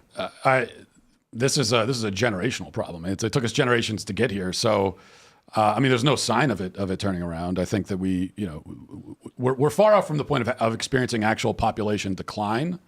And I say, so people that are stupid, of course, will look at it and say, well, every time Elon talks about the depopulation agenda, which I'm glad he talks about it, in his comments, you always see a bunch of people say, what are you talking about? The population's growing by every day. But the point is that we're below replacement level in a lot of these societies. And so the population increase is slowing down. Eventually you get to the point where it actually does start decreasing. When that happens, now you're in a catastrophic, cataclysmic situation. I'm not sure what could turn around. We need a lot more people need to have 6 kids like me. But how do you get people to have 6 kids? There could be a pendulum swing, right? Because I was just thinking about this today. It used to be seen as a status symbol, maybe still is, to not have a lot of kids, and poor people would generally have more kids because the more kids you have, the more people you have to contribute to the household, which used to be the economic center. Like home and work used to be one and the same. And then the pendulum swing is going to happen where it's going to be seen as a status symbol to have 3+ kids and get above replacement rate, because it's seen now as a luxury to be able to do that, especially as it's seen as a luxury to be able to have a single income household. Same way. I hope as long as it's a status symbol to have a lot of kids with one set of parents. Not like the NFL route. Well, right. I mean, Elon is, he's paying lip service to the whole population replacement thing, but he has factually discarded a lot of his children via the process of IVF, and he doesn't really understand the sanctity of human life. Yeah, and that's a tough one to get people to understand. Like, first, you got to get the pro-life argument down, and then it's like, let's get to the hard part. Right. It shouldn't really be hard because, I know, yeah. And as you understand, it's like either human life is sacred or it isn't. Either it has meaning or it doesn't. But in terms of look, I know a lot of families that have a lot of kids, and I grew up in a family. There was also 6 kids, and some parents of a lot of kids feel certain like embarrassment. Not that they have a lot of kids, but when they go out in public, people tend to stare and they make comments. They make comments. I don't feel that way. I feel proud. Have you gotten comments like that, or your wife? Yeah, we get comments. She probably gets more than I do, but usually it's pretty innocuous. Somebody just points out that, oh, you got a lot of kids there. It's like, Thanks. Also, I hadn't noticed. Thanks for telling me. I had a family friend that had a lot of kids, and it happened once. They're like, "Oh, a lot of kids here," and she went, "I know, isn't it great?" And I always thought that was the best response. Another, you get some people say, well, you know how that happens, right? It's like as if we didn't know. But I don't feel that. I feel proud of having a lot of kids, and so if we got to a point where that's how the culture was sort of wired, I think that would help with this problem. But it's like I said, a generational problem. I feel like you have to make it fun to be a family again. Like everyone should have a baby shower. Everyone should be like, wow, it's great that you're having children. Like stop treating it like it's the end of your life. Yeah, that, and also society needs to be much more welcoming of families. Yeah. This is a constant, source of argument and debates that come up on Twitter all the time, where you've got another person on TikTok like saying, if you have a kid, stop going to grocery stores with your bratty kid or whatever. Stop bringing them into restaurants. Well, it's like, or even just like necessary things like the airplanes, public transport. Kids have a right to exist in society, and families have a right to exist. And not only have a right to exist, but it's a good thing we should want. Mm-hmm. You should be happy when you go to the grocery store and you see families with kids. That's a wonderful thing. Well, the real issue is people aren't disciplining their kids as much as they used to, and I think that's what people are, reacting to. But they're reacting the wrong way. Yeah. But I understand why parents aren't disciplining their kids. They take it out. They think it's a kid problem. Mm-hmm. My view is, we invite people to come and skate the park or film. I always tell, bring your family. It's like we're exercising. It's a sunny Saturday morning. You want to come? Bring the wife, bring the kids. We'll order food. We'll hang out. Make it a family thing. I tell people who work here at this company, if you want, bring your kids. Your kids can watch you work when they're able to watch you work. I think it is one of the biggest problems that we face in this country is that we've separated parents from their children institutionally, socially. Kids go off to the institutionalized learning facility. Dad goes to work. Mom goes to work. And then everyone's just, they're broken up. I think kids need to see what their parents are doing as often as they can. Parents need to spend time with their kids. There's this story. You know what? Let's jump to the story, man. This is a brutal story. It's heartbreaking. Daily Mail. Boy 10 kills himself after suffering horrific bullying that saw his classmates mock his glasses and his teeth. So this poor kid, man, 10 years old, getting mercilessly bullied. And, a part of me feels bad at saying this, but I was reading a breakdown of the story, and the kid had been bullied so mercilessly, physical abuse. The emotional stuff I get, that's tough, but physical abuse, you got to stop that. That's wrong. The dad said to the school, "What are you doing about it?" And I feel bad saying this because this dude lost his kid, and that's horrifying. I've seen many things in my day. I watched a video where a father was holding his dying son, and it is a sound that is haunting. It's a horrible thing. But I just think, let this be a moment for people to realize you can't just say to a school, "What are you doing about it?" when your kid is being physically attacked. Something's got to change. Look, I see this kid who's suffering in school. You've got the social element that there's no escape from. That's the emotional issue for him. His whole peer group, which is his whole world, mocking him, making him feel like garbage, and then he gets physically attacked. And his family's just asking the school, "What are they doing about it?" Well, nothing, clearly. So what does the kid do? The kid doesn't understand what else there is. Yeah. I have a son who's 10 years old, so this story is really tough, I think, for anybody, obviously. It's sort of unthinkable. It's totally unthinkable that a child would I can't even wrap my mind around it. And one thing that I think we haven't quite wrapped all of our minds around is the fact that this whole phenomenon of children committing suicide is very new. It's very modern. 100 years ago, this just wasn't happening. And now it happens all the time. And so it is a reason to actually have a conversation about, like, why is this really happening? And I think that, look, from the parents' perspective, I think we can assume that they were doing a lot behind the scenes to work with their child and do everything they can. The problem is that you're sending your kid into this environment in schools. There's only so much you can do. I could see, and I don't send my kid to public school, but let's say that I did, and the child is having all these problems in school. It's like, you can't go to the school with him and walk around with him and defend him from the bullies. You're sort of at the mercy of the school, and you're at the mercy of the administrators, and you're at the mercy of the other kids. And because we were talking about this a little bit off air, but the fundamental problem here is that these kids are going to a school and they're in this peer-oriented environment every single day. And then not only that, they go home, and because of the phones and the internet, they don't leave the peer environment. They don't leave peer culture. So they're in peer culture every single day physically, and then it follows them. It's like this fog that just follows them everywhere. So what that means is that if a kid is rejected socially by his peers for whatever reason, there's nowhere for him to go to escape that. And at least like 30 years ago, if you were bullied in school, at least when you went home, like you're home now and you're with your family and those kids can't get you anymore. But now it follows you. And so these kids, they feel like they're rejected by their peers. Everywhere they turn, they're getting reminders of that rejection, and they feel like their life is over because this is their life. This is what defines their life.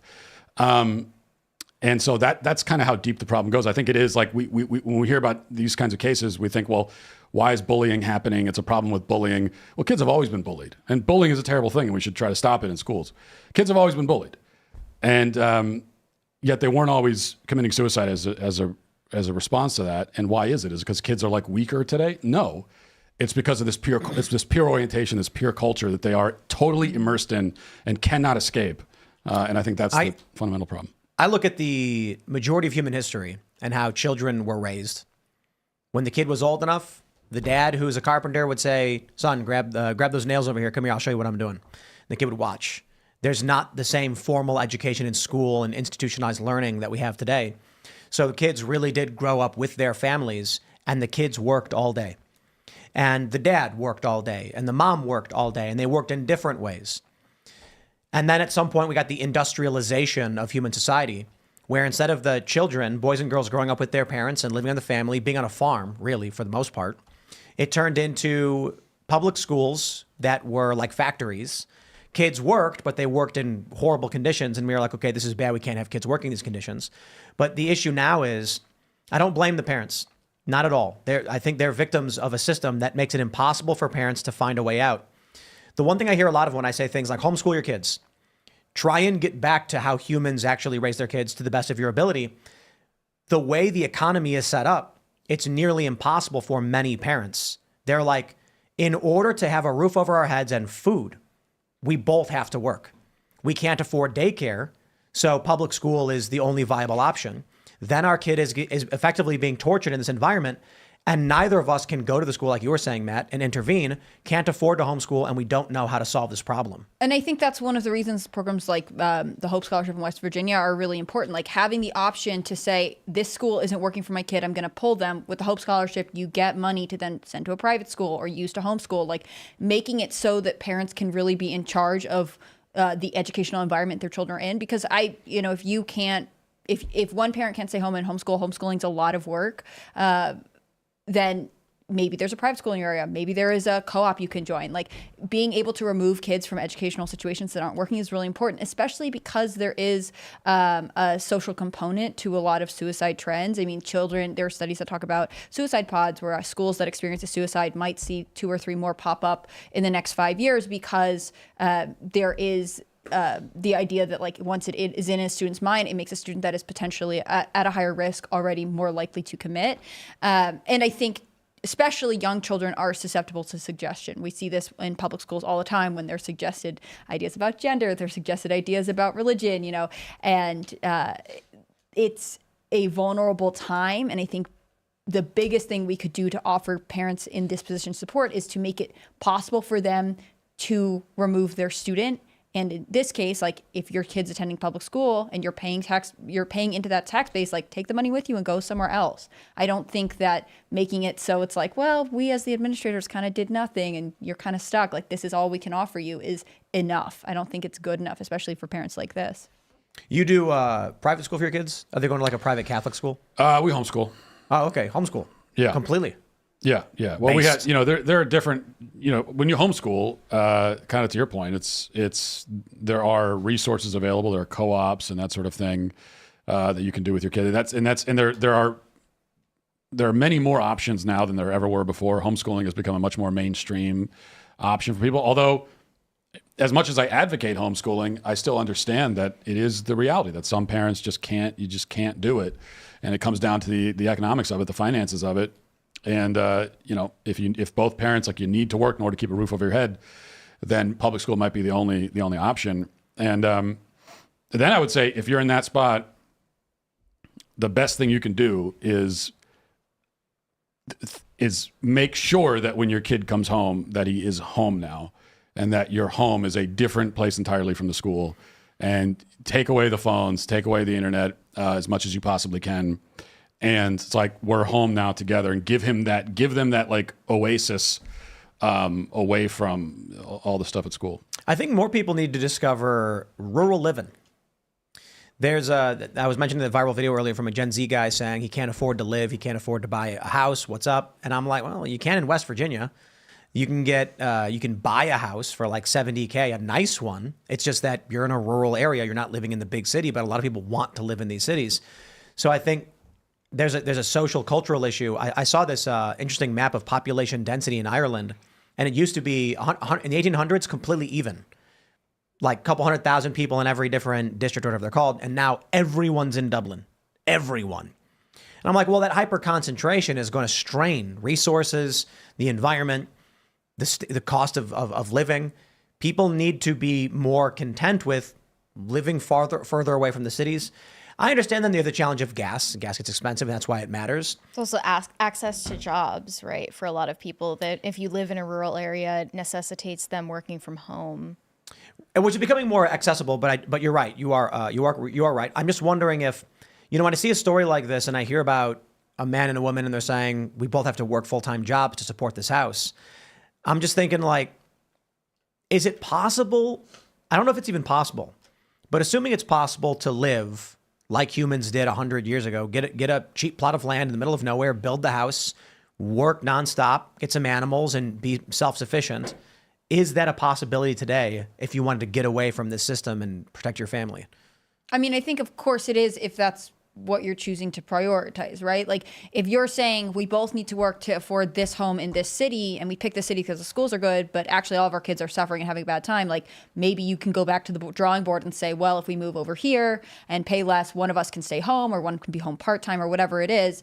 I think the challenge is you have to decide like what things are must-haves in your life and what are not. Like, is living near the city because your job is there and you need the job to support your family a requirement? Maybe. But is it I'm living in the city because I want to be able to eat at restaurants that are open at midnight? Yeah. Like, you give that up when you go to rural life. You have to plan differently. Like, I know people who live, more southern West Virginia, and like they have one or two, like a day of the month where they drive to Costco and they buy everything they need and they drive back out to, the woods, and cell service is always great. But the decision was this is more in alignment with the values for our family and our financial goals or whatever it is. It's difficult. I think I've always heard this thing that you might be the one to speak to this, that there'll be these debates like which is hardest, going from 2 kids to 3 or 3 kids to 4. But I have this impression that it's actually going from 0 to 1 and deciding that like you're going down this path of raising children, and that is the at the core of your life now, because you can't do some things that you want, and you maybe have to decide, okay, rural life where this house has more land, but it's farther from whatever luxury we liked in our younger 20s, it is the goal over, being able to, go to this bar down the street. I kind of think it's like the greatest thing ever. Just imagining having a homestead and waking up, feeding the chickens, chopping some wood, taking care of the cows, just sustaining off your land. And that sounds absolutely amazing. I have no interest in working with livestock, so that doesn't appeal to me. But it sounds cool for someone. Like, I like the idea. I grew up in a really rural part of Connecticut, and the fact that like we had woods to run through, that was amazing. I would love to replicate that. And it's just, again, you have to decide like, what do you want, and when do you decide to go after it? Yeah, because even if you're not doing the full homestead thing, which I also like, I like the idea of it. I don't know if right. Maybe like the second week of waking up. You want to muck out a stall? No, thank you. 5 a.m. to milk the freaking cows. I don't know how much I'd really love that, but at least being, if you can, in an area where kids in general need space to go run and play. Boys in particular, not that girls don't need it, but at least I've noticed it myself with our kids that boys in particular, they just need like space. They're just like brimming with energy, and you can't. And so many of these boys are being contained, and they're being sort of like anesthetized with we'll put them in front of a screen, and because that makes it's they're easier to manage that way. And yeah, you can but it's like a numbing effect. It's not an actual outlet that they need. And I know like with my boys, they're just you let them loose in the woods, and they go and they just want to run through the woods all day, and they come home, and that's the childhood I grew up with. And people lament that kind of childhood is gone these days, but it doesn't have to be. Well, it's also partly because of the stranger danger propaganda, and maybe there's some truth to it that we live in a more dangerous culture than we used to. I was just seeing this PSA that was on TV like 10 p.m. Do you know where your children are? And it's supposed to remind parents that, like, hey, the street lights are on. They've been on for a few hours now. You should probably make sure your kids come home. But, like, they didn't worry about those things back then. I mean, it's worse than that now. When I was a kid, when I'm 7 years old, I go outside. My mom's just like, come back home when the street lights come on. Mm-hmm. And then I ride my bike, and I'm gone. And I would ride around the neighborhood. And it's funny, as a little kid, I remember if I got too far from my house, I would start to feel worried. I don't know what the right word is. Sure. But I'd be like, I'm probably going a little too far. I'm like, I'm But that's a good sense for kids to develop, right? Like, okay, maybe it's time to head back to the homestead. But now there's news reports where like someone got the police called on them because their kid was playing by themselves in the front yard. Mm-hmm. And then the police are like, what's going on? And they yell at the parents. I did want to say one thing. You mentioned your boys like running through the yard. We were hanging out with some family friends over the holidays. And they have a young boy and a girl that are around a similar age. The boy's a little older. And we were talking about modern politics. And they were like, look, we didn't learn nothing about, like the gender stuff. We didn't need to. We had kids. One day, the boy started smashing things. And the girl started trying to protect them from him. Mm-hmm. And they were like, I don't know what to tell you. It just happened. We didn't teach him to do it. Yeah, we had a interesting insight into that because we had our first kids were boy and girl twins. And they always had access to the same like toys. They were raised the same way in the same house. And what do you know? Like from a very young age, our daughter is going for the pink stuff and the dolls and brushing hair and stuff like that. The boy never showed any interest in any of that. He's breaking things. He wants trucks. He wants. It is just when you see that play out in real life. And of course, the left's answer is, well, you socialized them into it. You were telling your daughter from birth that she must play with dolls. It's like I never had to suggest it. It's a natural instinct with. There was a kids. study done. They studied like newborn infants, less than a day old, and immediately boys start tracking objects in the room. They track like the lights and like anything mechanical, and girls are looking at faces. Like wow. You can't tell me you socialize a 24-hour-old infant to already have a preference. It's just the way their brains work. I feel like women make people and men make things, I mean, they're motivated differently. That's why they work in harmony, That was good. Yeah. There was a funny video where this woman's crying and she's like, why won't boys think? And it freezes and the guy goes, they do think. That's why there's a ceiling fan above you because a man invented that. That's why there's a stereo over on the wall because a man invented that. And he's like showing the inventors of it. But my view is like, yeah, guys are good at making things and women are the only ones who can make people. And that's probably why the female babies are tracking faces. They're concerned more with humans. And, the sad thing is, I don't think there's anything wrong with I'll put it this way. There's a meme online of when a guy takes a photo of something, he takes a photo of something. When a woman takes a photo of something, she takes a picture of herself in front of the thing. And guys laugh about it. And a lot of women feel bad about it. And I'm like, there's nothing to feel bad about. Women care about people. Guys care about things. There's pros and there's cons to that. It's just men and women are complementary. Yeah, I've always said that's one of the reasons why, with the cliche that women gossip, more than men. And I think that they certainly do. But I almost defend it because I say like, well, the reason why women gossip a lot is because they care about what's happening in the lives of people around them. The reason I don't gossip is just because I don't give a damn. Like I don't. So when you try to, you're not going to believe what happened with those two people. Like I don't care. I'm not taking a moral stand against it. I just don't care what's happening with these people. My wife very much cares about like everything that's happening around her and all the people and everything. Did you see that viral? There's a viral bit from a comedian where he's like, was hanging out with a good friend of mine. You know, he went through a divorce and, hadn't heard from him in a while. So, he hits me up and he says, you want to go golfing? I said, sure. And then he's like, when I come back, my wife says, so how is he? And he goes, I don't know. And she's like, well, yes, women recall the minute details of every conversation, the exact wording, and it's like, how did she say it? He's like, he goes, my wife then says, is he seeing anybody? And he goes, didn't come up. And she's like, did you talk to him? And he's like, not really. She's like, what were you doing? Were you with him? Like, there's no understanding of the different ways that like men and women bond with each other. It's totally different. And women didn't understand that when they started infiltrating male-only spaces. Yeah. Like they thought we're not here because men are excluding us, but it's really like men need to build each other like that. They need spaces like that. And to relate the way that we relate. I mean, I recently was home back where I grew up, and I got together with some friends I'd known since elementary school, and it was a similar thing because we all went out for drinks, and a lot of these guys I haven't seen in like years. And then I go home and my wife's like, "What's up? What's going on in their lives? What are they?" I have no clue what's going on with any of them. I don't know. We didn't talk about that. What did you talk about? I bet you'd say like what their jobs I'm genuinely were. curious, like what came up. We talked about Israel and Palestine. We talked about a presidential election. Rome. Yeah, we talked about football as a football season. Like we talked about things that are happening in the world. Not like no one stopped and said, "Well, let me tell you what's going on in my life." It never happened. Nick Freitas was here. Is it Freitas or Freitas? Freitas, right? Anyway, he's awesome. He's a Virginia politician, and we were talking about the difference in how men and women think. And women will be like, "What are you thinking about?"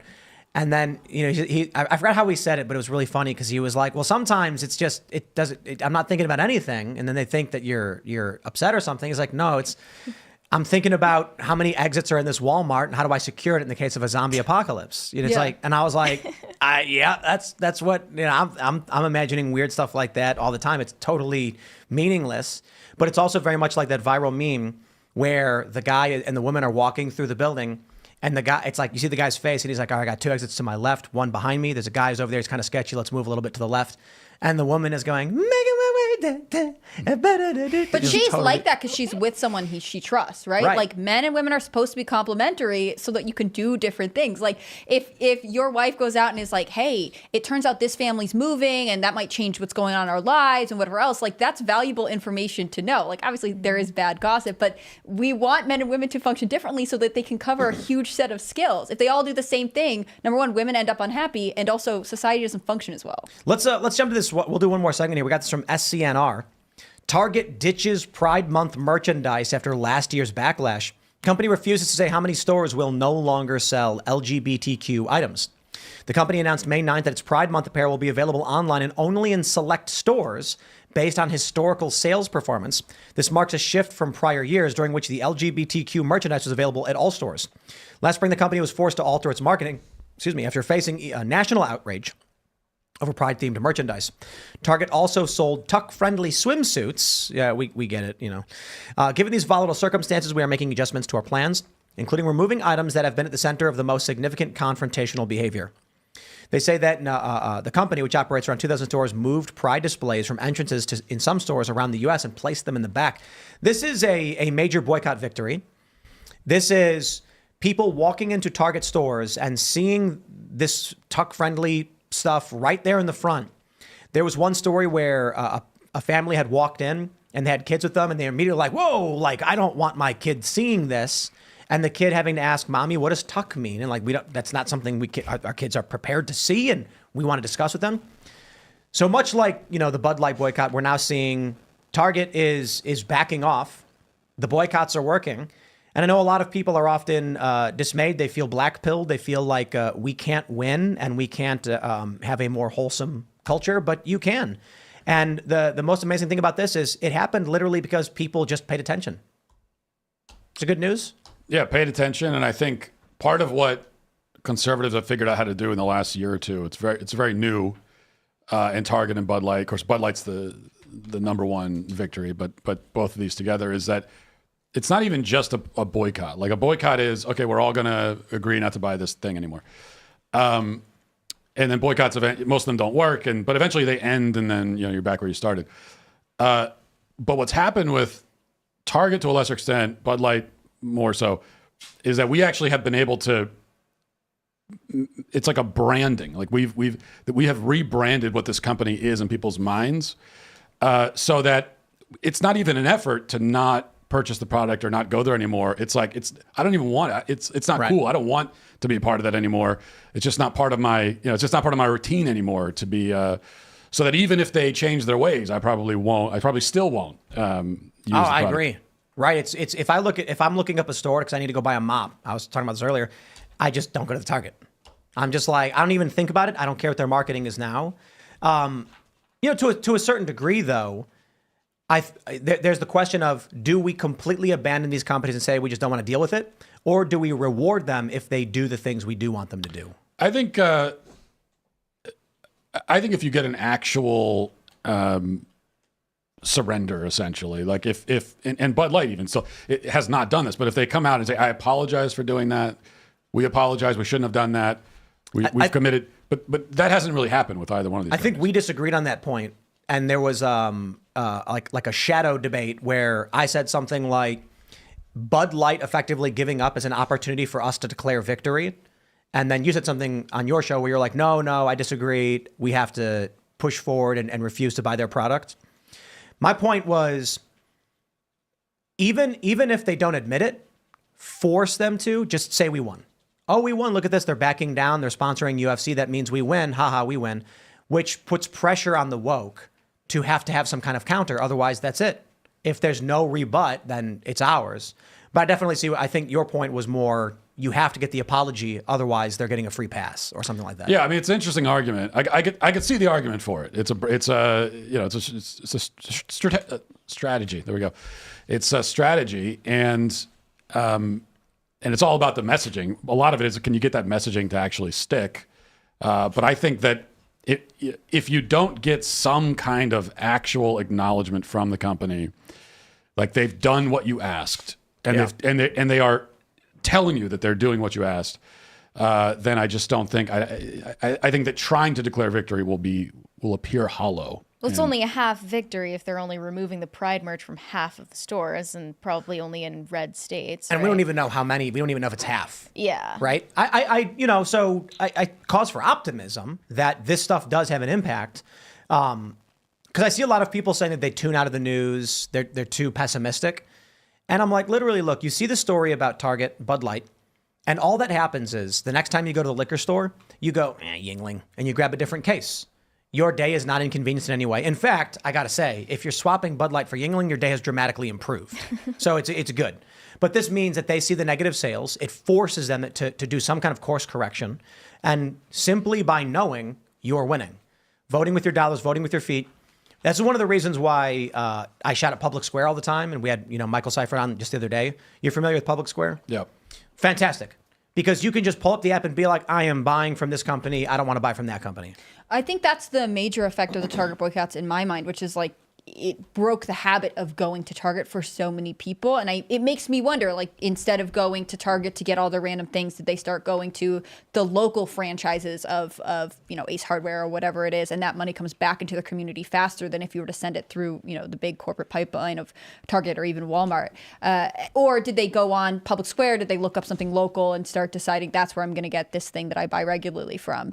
Because I think more than anything, once people stop going, like the idea that, it's just Saturday and I'm going to go to Target and look around. Like once they stopped doing that, that sort of consumerist habit goes away. And that's what I think all of this ends up being about. Like, I think you're totally right. I don't think anyone could walk into a Target and even if they stopped selling the Pride merch in every store and it was only online, I think people would always associate it with this controversy. And I think that's a big enough deal where they would just continue down the path of moving away from it. And I think we're going to see the real evidence of victory once we get to Pride Month, because my prediction is this is going to be the most muted Pride Month that we've seen in many years, because none of these companies, no matter what face they put on in public, none of them want to be the next Bud Light. They don't want to have a Target especially thing. During an election year. During an election year, it's not worth it to them. It doesn't help their business.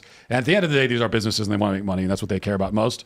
So I think this is going to be a very this is going to be a very uninspired Pride Month this year, I think. The election year being a major component, because this is every political faction looking for any opportunity to score points with months leading up to we're talking 5 months from the election. They are going to outright just be like, shut up. Every PAC is going to try and find an angle. They're going to, you give them a controversy, you do some woke thing. Every Republican PAC is going to be like, Joe Biden woke. Remember this, remember that. Don't let that be you. So the risk factor is amplified like 100-fold in an election year, as opposed to 2 years ago. Yeah, everyone messages differently during an election year, I think. I mean, I think you'll see some brands sort of take it as well, we're going to try and be extra loud this Pride Month because, the evil Republicans and religious people are coming after us. But for the most part, everyone is going to not want to draw attention to themselves and become the brand in the middle of a debate. Potentially, the first debate between Trump and Biden is like June 27th. So it's right at the end of Pride Month. If anyone has any sort of viral moment, it's coming up during that debate. Oh, wow. Yeah. And it will probably be a question if it does happen. You get a big Bud Light boycott moment, they will ask about it. They wouldn't be able to avoid it. Yeah. That's going to be amazing. Then, of course, following Pride Month, we have MAGA Month, which is July. That's where Do you observe MAGA Month in July? What's the month? MAGA Month. It's July. It's Make America Great Again month. So everybody Is that a thing now? Yeah, you change your profile picture to an American flag. Your companies have to do it, right? Yeah. It's like Is that trying actual to thing make we're trying to start, or we MAGA just? month it's been going on for like like 2 years. It's never yeah. going to happen. 2 years ago, I jokingly said it's MAGA month, and we all changed our profile pictures to the same thing with American flags. A bunch of people did it too. It's somewhat a joke, but it's Dude, have confidence. It's a great idea. well, I mean, like, I was just poking fun. I'm like, if everyone was saying like, why is there a month dedicated to a small percent of people who have a certain predilection? Like, if the argument is live and let live and do whatever you want, I don't see why we dedicate a corporate holiday month to this movement or whatever. And then I'm just like, why don't we do it with the American flag? It's the 4th of July. It's the month where we celebrate the founding of this nation. Let's give a whole month to celebrating freedom and liberty and the pursuit of happiness. So then shouldn't the response be like a straight Pride Month? If you want to start that, I think September's open. But like you could take that over. we need to reject the category of straight. We're just Exactly, I normal. agree. And that's why I thought Normal Pride Month. Well, but this is why I thought MAGA month was instead of being reactionary, where it's like you did a thing and we're gonna point you out, totally ignore them and do our thing. So if you did a straight Pride Month, you're basically saying we acknowledge you and what you've done, and now we are going to try and reassert. We don't need to. I mean, what I'd really like to see is that every month is just the month that it is. And we don't need. I'd like to have no special months at all. The funny thing is like every month is like 15 different things now. Yeah. It's like June is Pride Month, but then there's Juneteenth Pride in the middle of it. Right, exactly. And then what was it like? What February is Black History Month, right? There's a month, but February is also like 4 different things. There's like International Women's Month or something. I don't know. Yeah, That's March. Yeah. Is it March? And the LGBT have A 40, holiday every month. Yeah. They're very, very busy. Yeah, well, see, that's what I'm saying. We should just make American holidays. So June 7th is American Exceptionalism Month Day. And September. Look, June 6th is the anniversary of D-Day. We could just mark all kinds of things. We have tons of history. We have tons of holidays. I personally like Christmas, a bunch Easter, all good times. I don't think we need to make new ones. Well, the reason why I said, like, part of the idea behind MAGA month is because. First of all, it's disturbing me. MAGA. You keep saying MAGA. Yeah, MAGA. I agree. Is it pronounced MAGA? It's definitely MAGA. Okay, fine. MAGA month. You got me. Okay, MAGA month. Do people say MAGA? Somebody play Donald Trump I don't know. saying it right now. Yeah, That's the only way for how us to how know. does Trump say it? I don't know. I can hear him say MAGA. I'm going to look it up. I can hear Maybe it. he says it kind of bull, so you can't really win the argument. No, my idea was we, as the culture of this country, need to establish and embolden the culture of this country. The woke, they're making up holidays left and right. They're making up words left and right, and they're forcing companies to adhere to it because they are trying to indoctrinate. The response isn't to be like, yeah, well, we'll have a straight flag. It's to be like America, because we're America. We've been America. How about we could do Family Month, the celebration of the Nuclear Family Week, those kinds of things. I think those are fantastic, and make it less about acknowledging and reacting to them, and more about asserting what we are and what we do care about. Free Speech Month. August is You just Free say Speech the most Month. offensive There you things go. all month. Every Yeah. month is free speech Every month. Have you day. heard But- of the First Amendment? Maybe Leap Day. That's a good day for it. It's where you say things that are shockingly offensive, but it's all taken tongue in cheek, you know?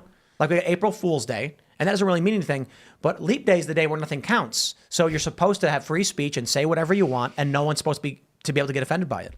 Yeah, I mean, I like the. You are onto something though, in MAGA month. I mean, I could go along with that. Actually, restoring some sense of actual patriotism in the country and like making it okay to say that you are actually proud of, not only proud of your country, but its history. You know that we've gotten to the point where that is. It's controversial to be proud of the history of your own country. Even for a lot of so-called conservatives, they won't go that far, or at least they'll feel like they have to qualify it and say, well, yeah, I'm proud of that, but the slavery was really bad and colonialism is a terrible thing. What about a colonizer Pride Month? I just saw you were arguing say, with people on Twitter about Indian reservations. Yeah, No. that's a hobby horse of mine is to go after the Indians. No, I mean, look. Yes, colonizer Pride Month, and colonization can be a great thing for the world. Like we would not live, none of the things that we love about living our lives we would have without colonization. And this is why it always annoys me when people talk about the plight of the natives in this country. Well, it's like, what would you have preferred to have happen? Like, would you have preferred it? Do you think it'd be better if the tide of civilization had just stopped at the Atlantic and no one had ever come to this hemisphere, and so that this North and South America forever are 5,000 years behind, living in the Stone Age? Like, first of all, is that even practical? Is that a practical thing to expect to have happened? That's kind of wild. Would like the Central America be medieval at this point? Like no, they would literally, most of these societies, when I say they were 5,000 years behind, they were like quite literally were 5,000 years behind, or longer than that. They hadn't invented the wheel. They didn't have a written language. They didn't have any conception of laws really in a lot of these societies. They had no governments. They had nothing. They were living like people lived 10,000 years ago. It's fascinating. I was reading a few different articles about why that was, and population density and landmass, they believe, played a huge role. More conflict in Europe led to negotiating, diplomacy, forced technological progression, militarism, farming technologies due to, again, population density and a lack of space. And then in the Americas, it was very, very sparsely populated. And so any conflict could be resolved by simply moving. And so the pressure on those in this hemisphere was very much walk away and continue to live off the land, where in Europe, you're on a large peninsula and it's defend the land or die. And I think that's an interesting theory, but also the population density only goes to show the absurdity of this idea that we stole the land. Because like the idea that if you had one tribe living in thousands of square miles of wilderness, the idea that they owned it and that no one else was allowed to come is just absurd. It's ridiculous. And because when the settlers came here, most of the country, there was nobody living in. It was just, most of the country was empty wilderness. Well, there's also like two important factors that are like not really PC to talk about, but IQ differentials and Christianity. Those are two things that were on the European side. Right? I mean, that's a big reason why I think the most important factor is the accumulation of information passed down over generations, which is written language. And so a guy could write a book on how to make gunpowder or something, hand it to his kid, and then forever now you have this military might that the people in the Western Hemisphere can't compete with. Yeah. But we do got to go to Super Chats. We should definitely talk about this on the Uncensored Members Only show. It'll be a lot of fun. So if you haven't already, would you kindly smash that like button, subscribe to this channel, share the show with your friends, and become a member at timcast.com. We'll carry over that conversation in the Uncensored show, which we will have members calling. But for now, we'll read some Super Chats. All right. Jungle Run says, everyone have a backup plan. This is mine. And then he posted coordinates. I don't know what those coordinates are, so hopefully it's family friendly. No Clint today, but Token Black Guy says, howdy, people. Howdy. Let's go. Shane H. Wilder says, good evening, Tim, Mary, Matt, Ian, Serge, and the rest of the gang. The reason Biden doesn't want an audience, doesn't want an audience at the debate is he doesn't want Corn Pop showing up. I heard he was a bad dude. I thought Biden took care of Corn Pop. I thought he's not scared of him because he handled it. I still think the story was that Biden was creeping on kids because he tells that story where the kids would rub his legs. And Corn Pop was probably a dude being like, yo, man, get away from those kids. And then Biden was like, hey, you back off, and swung a chain at him. I think that sounds more realistic. Do they get to bring chains to the debate? Because I'm interested then. That seems like it would be more Could entertaining. you imagine if what did Joe Biden say, that they would put the straight razor in They the, would pet his leg hair, right? oh, he said the kids would rub his legs. Yeah. I got hair Oh, I legs. forgot about that. Yeah, it's crazy. Anyway. So disturbing. Debate rule. No one gets to wear shorts. All right, let's go. The Emperor's Champion says CNN has been critical of Biden lately. Could this debate be an attempt to convince the DNC that Biden doesn't have a brain to go with someone else? I don't know. I feel like the debate, once he does it, that's it. He's the nominee. Yeah, I don't think they have any kind of secret plan like that. I think a lot of the power brokers in the Democrat Party right now are just saying to themselves, well, like Biden's going to lose, and so we just have to get to work undermining Trump for 4 years. And they're probably not as worried about a Trump presidency, some of these guys, as we might think they are, because they know that they own the federal government, and they are going to plan on doing what they did the first time. And I don't think the networks would have gone without a debate, right? Like even if not as many people tune in every year, they still make money off of it. They want there to be a presidential debate. That's how, all of them end up getting some sort of 4-year bump every cycle. All right, what do we got here? Mr. Taserface, good name, says, hey, Tim, I always love your vids. Have you heard of the Empire of Terror show on Daily Wire? It's really interesting that the Soviet Union's cruelty is almost never mentioned these days. Are you familiar with that show? I have no idea. No, I'm kidding. It is a yeah, it's I will highly recommend it. I'm biased though. What's the general premise? I haven't watched it. About the Soviet Union, though, I imagine. Yeah, I haven't actually watched it, but Well, there you go. I was hoping you wouldn't follow up and ask me questions about it, but you did. So, but I do know that it's good. All right. Well, there you go. I believe you.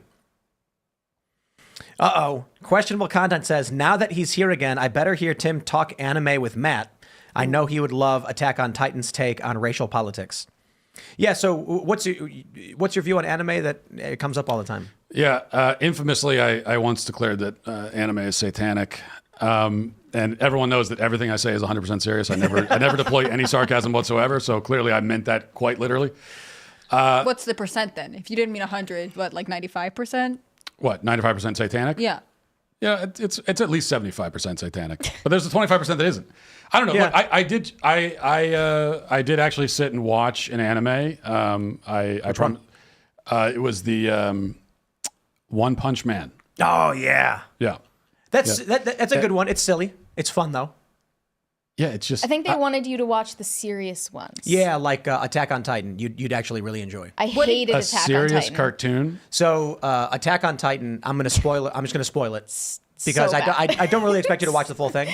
It's about, I'll give you the really simple version. On the surface, it's about gigantic monsters that eat people. The actual politics of it is thousands of years ago, a group of people had a power over everyone else and ruled over them with an iron fist. For this, the people of the world, like the king basically said, we are an evil group of people who subjugated the world, so we must be punished for what we've done. Isolates them on an island, and the rest of the world is basically saying, you're genetically this, so you're bad.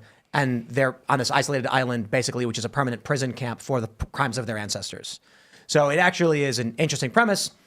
However, it's a pretty weird show where there are giant monsters that Bad eat people. execution. Aren't- I don't think so. Aren't they all weird? Aren't all? Because I'll say One Punch Man had moments where I didn't hate it as much as I hated it all the other moments.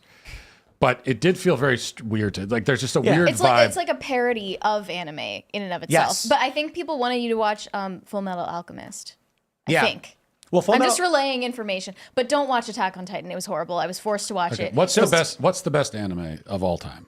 Sailor Moon. I'm kidding. Well, that's not an answer. It's like saying, what's the best TV show of all time? Is it Dragon Ball Z? Dragon Ball. Pokemon? Not Pokemon. Pokemon is like the Blue's Clues of anime, right? When you're a little kid, it's like if you like watching dog fights, I guess, for kids. Dragon Ball Z is probably the most popular. There's Lupin the Third, which is one of the most popular, but that's not really as big as in America. You go to Japan, there will be Lupin, Goku, Dragon Ball Z, the Dragon Ball arc. It's Dragon Ball Z. There's a bunch of different shows. The thing about Dragon Ball is that it's a Japanese superhero show. It's like saying watch Superman. So sure, if you like Superman. For adults, for people who are interested in more mature shows, there's Full Metal Alchemist. There's 2 arcs. There's the anime arc and the manga arc. So basically what happens is in Japan, someone makes a comic book, a graphic novel. It gets licensed into a TV show. For this series, halfway through the graphic novel, the writer went on hiatus. So the animated version went on and carried on the story in their own vision. The general premise in both is corrupt government conspiracy to sacrifice people to empower the government. It's an interesting premise. And Have you watched NGE? uh-uh. Yeah, Which I'm not sure how to pronounce it. It's Neon Genesis Evangelion. Yeah, I yeah, think. Evangelion. Yeah, I think a lot of people watching this would be like screaming that they want you to watch that right now. Are you guys all anime fans? I'm not a weeb. I would probably argue that I think most anime is bad. It just there's a handful of really good ones. Death Note is probably considered to be. So you're saying most anime is bad? I say things like that, and they want to stone me to death for it. You were very obviously joking, and Yeah. if we're talking about the same video of you responding to the question, right? Satanic. Yeah, Like, it was pretty obvious that you were joking, but I like the idea that you were serious better. I feel like that's more funny. all jokes aside, you were right. You might like Death Note. I was right. Death Note is considered one of the best of all time. It's about a high school student who finds a notebook laying on the ground. Death gods, Shinigami, it's the Japanese word for Grim Reaper. One of them is bored. They live in an extra planar dimension where they write down the names of people to kill them, and the remaining years of that person are added to the lifespans of these death gods. One of them is bored because he's immortal and he's lived for eons, so he drops the book in the human world to see what happens. And a high school student finds the book, reads the rules, and decides he's going to start mass executing all of the criminals from all the jails and everything around the world to send a message to the world that there is a divine power that will punish those who do evil. And then the pretty game, cool. yeah. That is what I would do with the book also. And so what ends up happening is, the simple version is Interpol he intentionally kills people in a way that you can see a pattern. So he could write down in the book a person dies because a rock hits him in the head and they fall and gets hit by a car. He chooses to give no description, which defaults to heart attack, generic, you just die.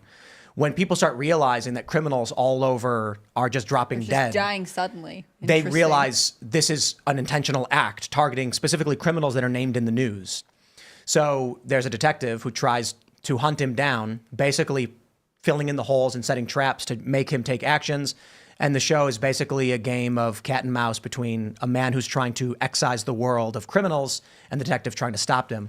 There's interesting moral philosophies in it too, in that the detective believes that you can't just arbitrarily kill people, whereas the high school student who throughout the show gets older believes that because these systems let the criminals go, they continue to victimize people and the system never fixes itself. You might enjoy that. It's an interesting plot.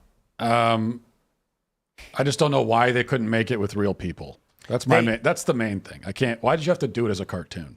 Do it with people. They did. It's not good. Oh, You know? Yeah, that was after the fact. I know, I know. Netflix was I responsible guess some of for the that. special effects of like, the interdimensions and stuff like that, like you might be able to depict it more accurately to the way you're imagining it if you can draw it out, and CGI or whatever else might look weird. I'm willing to consider the possibility. There might be something wrong in my brain, but I can't, like cartoons. I just can't get into them, except for Mr. Bertram on Daily Wire Plus. There you go. It's a great cartoon.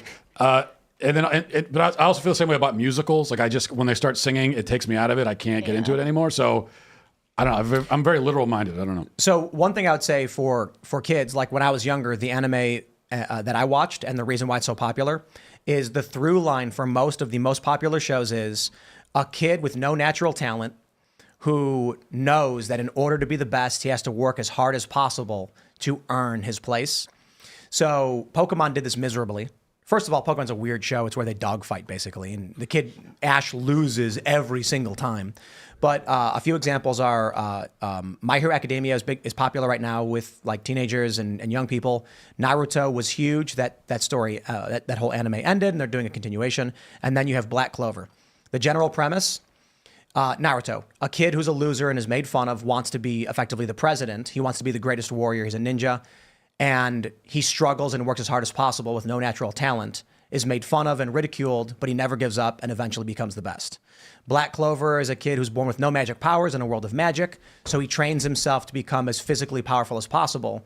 And then my favorite point of that story is when he enters the magical tournament, they are mocking him like, you're weak, you have no magic. And then he's so fast and strong that he knocks a guy out in a single punch, and then proving that you don't need to be, that you can earn your place. You can work hard to accomplish it. I love that. Yeah. Someone told me to recommend Peppa Pig.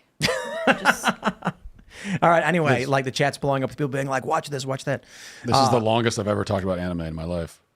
And it will be Me the last too. time. Yeah, probably. All right, let's grab some more super chats. Roberts Krivitz says, "Hey Tim, been watching since the beginning. My wife and I trying to get pregnant have to do IUI. Can you please shout out our Give Send Go? Is it IUI? Just search trying to start a family. Thanks on Give Send Go. Best of luck. Best of luck. What is IUI? Intrauterine insemination. Ah, okay. I was wondering if I was getting it wrong because I wasn't familiar.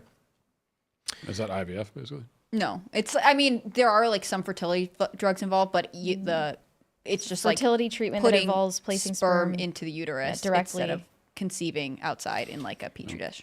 You'll like this one, Matt. We get a lot of super chats like this. Tyler Reed says, just started induction at the hospital with our first baby. Only 2 genders, not sure which one, but we're listening to IRL as we wait for the baby to arrive. Aww. In honor of IRL, we're naming the baby Tim Phil Hannah Cross Koglinowski. Look, I'm just telling you, double names are really difficult for American society, so you may want to reconsider. A septuple name. This is their first kid that they're. I believe. Yes, Someone first last baby. week sent a similar super chat. He's like, Yeah. my wife is being induced right now, We've and I'm gotten listening super to chats IRL. like that on pop culture too. Like, Yep. I'm super chatting as my wife is in labor. I'm like, maybe you should leave. Maybe you should just go attend to that. Sometimes labors take a situation. long time. Like, Yeah, they do. if They you're take a both long listening. A lot of we get a lot of super chats from people who are like, my first kid is on the way and expected tonight or tomorrow. Really excited. Thank you. And Well, it's nice of that guy to be in the room with his wife. For my wife's births, I went to the smoking room and I said I'll check back when the baby's born. Had a cigar, some whiskey. manly. That I didn't actually do that, but that's the way that's the way they used to back in the day. That's the way it was done. Maybe she wanted you not to be there though. Like in that scenario, she's like, "You're a fainter. Get out of here." I think it could work for everybody. Shane H. Wilder says, I would say that any good Catholic man would have an opinion about abortion and despise the practice. What does it say? Nice churro-tat, Matt? What does that say? I'm not sure what that word is. Cairo. Cairo, is that what it is? Okay, it's like an R and it was broke up. Yeah, it's an ancient Christian symbol. Is Oh, cool. RFK Catholic?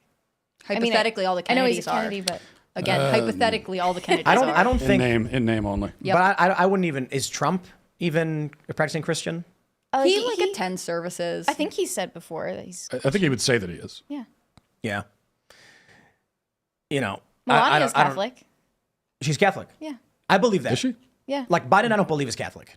He's No, he's not. right. Yeah, that's no. I mean, you can't. He expressly denies the church's moral authority on a whole host of issues, which means you literally can't be Catholic and do that. So That would disqualify a lot of Catholics. right, and it does. Yeah. Let's see. What do we have? I'm trying to find. Here we go. Monk in Training says, I'm an Orthodox Jew. How is this anti-Semitism bill legal? It's the biggest black pill for me and will cause more anti-Semitism and possibly a catastrophic, undesirable event for Jews in America. Daylight and truth beats hate. I think it's a ridiculous idea. And you're seeing a lot of people online trying to use it to justify their conspiracy theories.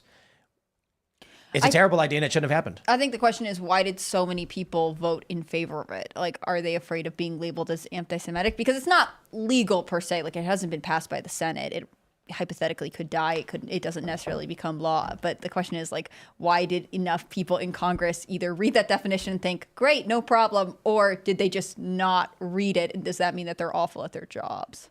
I think it's a combination of the two. I mean, the black pill part of it has been the number of Republicans that have, as you point out, that have gotten on board with this. Not just, by the way, because there's the federal level, this law that we talked about, but on the state level, there have been similar measures, and that often go back to this, whatever it is, the Holocaust, International Holocaust Society, whatever the group is. Yeah. Holocaust Remembrance or something. Right. Like that's of the many appalling aspects of this. That's maybe the most appalling is that this organization is like an intergovernmental agency, and we're allowing them to set the terms for our laws, which mean these basically we are farming this out to other governments, giving them influence over our laws. And then when you have like one of the examples of anti-Semitism that this organization gives has to do with making criticisms of the state of Israel. Right. And then Israel itself is in this organization. So it's sort of like Israel has a hand in saying that it's illegal to criticize them. You know, it's like, it's absurd. There was a tweet from Ben. He was criticizing it, saying this is the last thing we need. Like, you know, another free attack on free speech. I retweeted that. There was something maybe from you or whatever. And the generic responses from people were, it didn't even matter what Ben said. No matter what he said, they assumed it was the opposite because they just don't like Jews. That's why it's funny when this law was first when the news of this law first broke, and I came out against it very strongly, and then of course all the responses to me were, oh, wait till Ben Shapiro hears your take on this, he's not going to be happy. And it's like, and then you know. Not that we didn't have any conversation about what my take on it is, but it didn't surprise me when he came out a day later and was like, "Yeah, I'm against it too." Yeah. It's a basic free speech thing. It's kind of wild because I think a lot of people don't actually watch the content, especially like backstage. Because I saw clips from, it was like you, Jeremy, Ben, and others were talking about Israel and these issues, and it was like a nuanced discussion with varying opinions. But the assumption is that if like it doesn't happen, the Daily Wire doesn't have any, like, no matter what, it's always going to be pro-Israel no matter what happens, even if it's the anti-Semitism bill. Yeah. And my take on all this, and I'm very non-interventionist. People call me isolationist. I'll take that label, I suppose. And it's always been my view, and you know, I've argued about, we've debated this, as you say, on air many times. And it's the crazy thing because on this show we've actually argued. And like, I've gotten heated and pissed about the U.S., you know, building that dock off of that pier in Gaza, which is an invasion. It's a beachhead. Whatever. I don't care what anyone else wants to call it. We shouldn't be involved. I don't see why we're funding foreign wars. I don't know that I would say isolationist, but my attitude is before we spend money literally anywhere else, we can secure our borders, we can fix our roads, we can build our bridges. And I still get people claiming that I'm wanting to fund Israel. It makes literally no sense. Yeah, I mean, countries have the right to defend themselves, and so you know, and the other thing too is that it's sort of the law of the land, the law of conquest, sort of which supersedes everything else, just sort of because it's the reality of things, which is that if you want to exist as a country, you have to be able to defend yourself. You have the right to defend yourself. If you can't defend yourself, you're not going to exist as a country anymore, and right. So that process should be allowed to play out. As America, we don't have to be the arbiters over which country wins and which country loses in this. All right. No Soup for Knowles says, Matt, loved your voice work in Mr. Burcham, Chip Chilla, and Freedom Tunes Thanksgiving. In fact, I was the one who pitched the idea to Seamus. Any more voice acting on the horizon? No, I'm a terrible voice actor. I am so bad. You're in Chip Chilla. Yeah, I'm terrible there too. Oh, wow. I'm really, really bad at voice acting. It's actually, you think it's easy to do because it's just your voice. Or at least I thought it would be easy. But then when you're sitting in the room and, you know, in the little box and you're reading the lines, you see that there's some real nuance to being a good voice actor. Yeah. And I don't have it. And you need a director. Like I've explained this because I'm the voice of Dr. Fauci on Freedom Tunes. And so Seamus can send me a script and it's just text on a page. And if the line is something like, you don't need to wear 2 masks. You don't need to be wearing 2 masks. That's how I do it. And then Seamus goes, actually, the way he's saying it is he's panicked and he's pulling on his, you know, his shirt as he's sweating. So you need to say it more like, and then he tells me what to do. And then I just try to imitate his vision of it. Yeah. It's actually not like, you don't just read the lines and then you're done. Yeah, I will say that, of course, Burcham and Chip Chilla both had very good directors and they were in the room working with me. It's like, no, this is the inspiration. This is what you're supposed to do. And I did it over and over and over again. But every time I read the line, it sounded exactly the same as the time before. And because they do one, it's like, okay, do one where it sounds like you're scared. And then I do it. And then, okay, well, in this one, you're happy. And I do it the same again. So I tried. It's you, though. It's like what you'd expect of Matt Walsh, you know? Like you have that. That's how you are Maybe they just have to your write emotions you are into expressed these in- things, and you would be yourself. Because I have no emotions. I'm a robot. We'll grab a couple more. We got another anime one. Chicken Lady 1980 says Tim is like the brother I never had, and Matt is like the dad I never had. This is the crossover episode I've been waiting for. Tim, isn't it a shame Matt feels the way he does about anime? Sorry, sweet Daddy Walsh, I had to do it. Well, we dedicated 10 minutes to talking about anime, so we can move on from that one. People must love it though when you're like people they follow from different platforms sort of merge together and they get to see them interact. It's sort of a worlds colliding type moment. But you've been on the show before, right? I've been on a couple times, yeah. Oh, wait, what is this? Eris Roy says, too bad Tim isn't giving away that car anymore. My wife and I could really use it about now. If you would chat up my Give, Send, Go, I'd appreciate you. Family Freedom Vehicle. Love all the cast. Walsh. Okay, so I bought a junker car for a couple $100 that has 240,000 miles on it. I don't know if it even works. I was buying a car and someone was doing a trade-in at the same time, and my brother saw it and he was like, "Hey, we should get that. Like, could be used for something. Couple $100." So I bought it, and then I was like, "It would be really funny if we did a car giveaway, where it's me standing next to a Tesla Model S, saying you could win it. You could win a car." And then as soon as the video starts, the camera pans to the Chevy Cobalt 2006 with 240,000 miles on it, and you win that one instead. And if you do win it, you have 24 hours to get off my property. Otherwise, we're billing you for it. If you really want that car, you can have it. Is that the bright yellow one? Yes. I think we might just, I don't know. I don't know anything about cars, but Skate that on one it or seems something. really nice. Hey, sometimes a car's a car, you know what I mean? Especially in this day and age. I All feel right. like it makes a difference if it runs, though, you know? Ashiel says, my anime recommendations for you is Spice and Wolf, Mayu, Full Metal Alchemist Brotherhood, The Heroic Legend of Arcean, Silver Spoon, Trigun, and Cowboy Bebop. Hang on, let me write these down. It's really flattering that they want you to enjoy the things they enjoy. Yeah. I don't mind that. It's the demand. When the Yeah. demands come in and when they get mad when I don't like it, that's the Yeah. part. Because I don't have that. When people, it's always weird to me when I say I don't like some pop culture thing and people get angry. Because like there are plenty of things I like. Despite popular opinion, I do like some things. And when other people don't like it, it doesn't make me angry. I don't understand that. So I don't get what people are. I don't get it this either. case, when you're like, I don't like it, this format, and they're like, but watch it again, but try this one. Like, Yeah. That's literally my life. We're going to go to the members show, and I really do want to talk about colonization because we're starting to get into the heat of what it means, and I think it'll be a fun conversation. So smash that like button if you haven't already. 1 like equals 1 Let's Go Brandon. That's apparently works much better for getting likes. And head over to timcast.com, click Join Us. We're going to have a member call-in show, and we're going to talk about colonization. Should be fun. You can follow me at Timcast on X and Instagram. You can follow Timcast IRL on Rumble as well as YouTube. Subscribe here. Smash the like button. Matt, do you want to shout anything out? Well, my show Judged debuts new episodes every Tuesday on the Daily Wire. So go to dailywire.com, get some signed up, and watch the show. Cool. It looks funny. Is it very funny, or is it meant to be serious? To What's me, been it's, like your favorite dispute so far?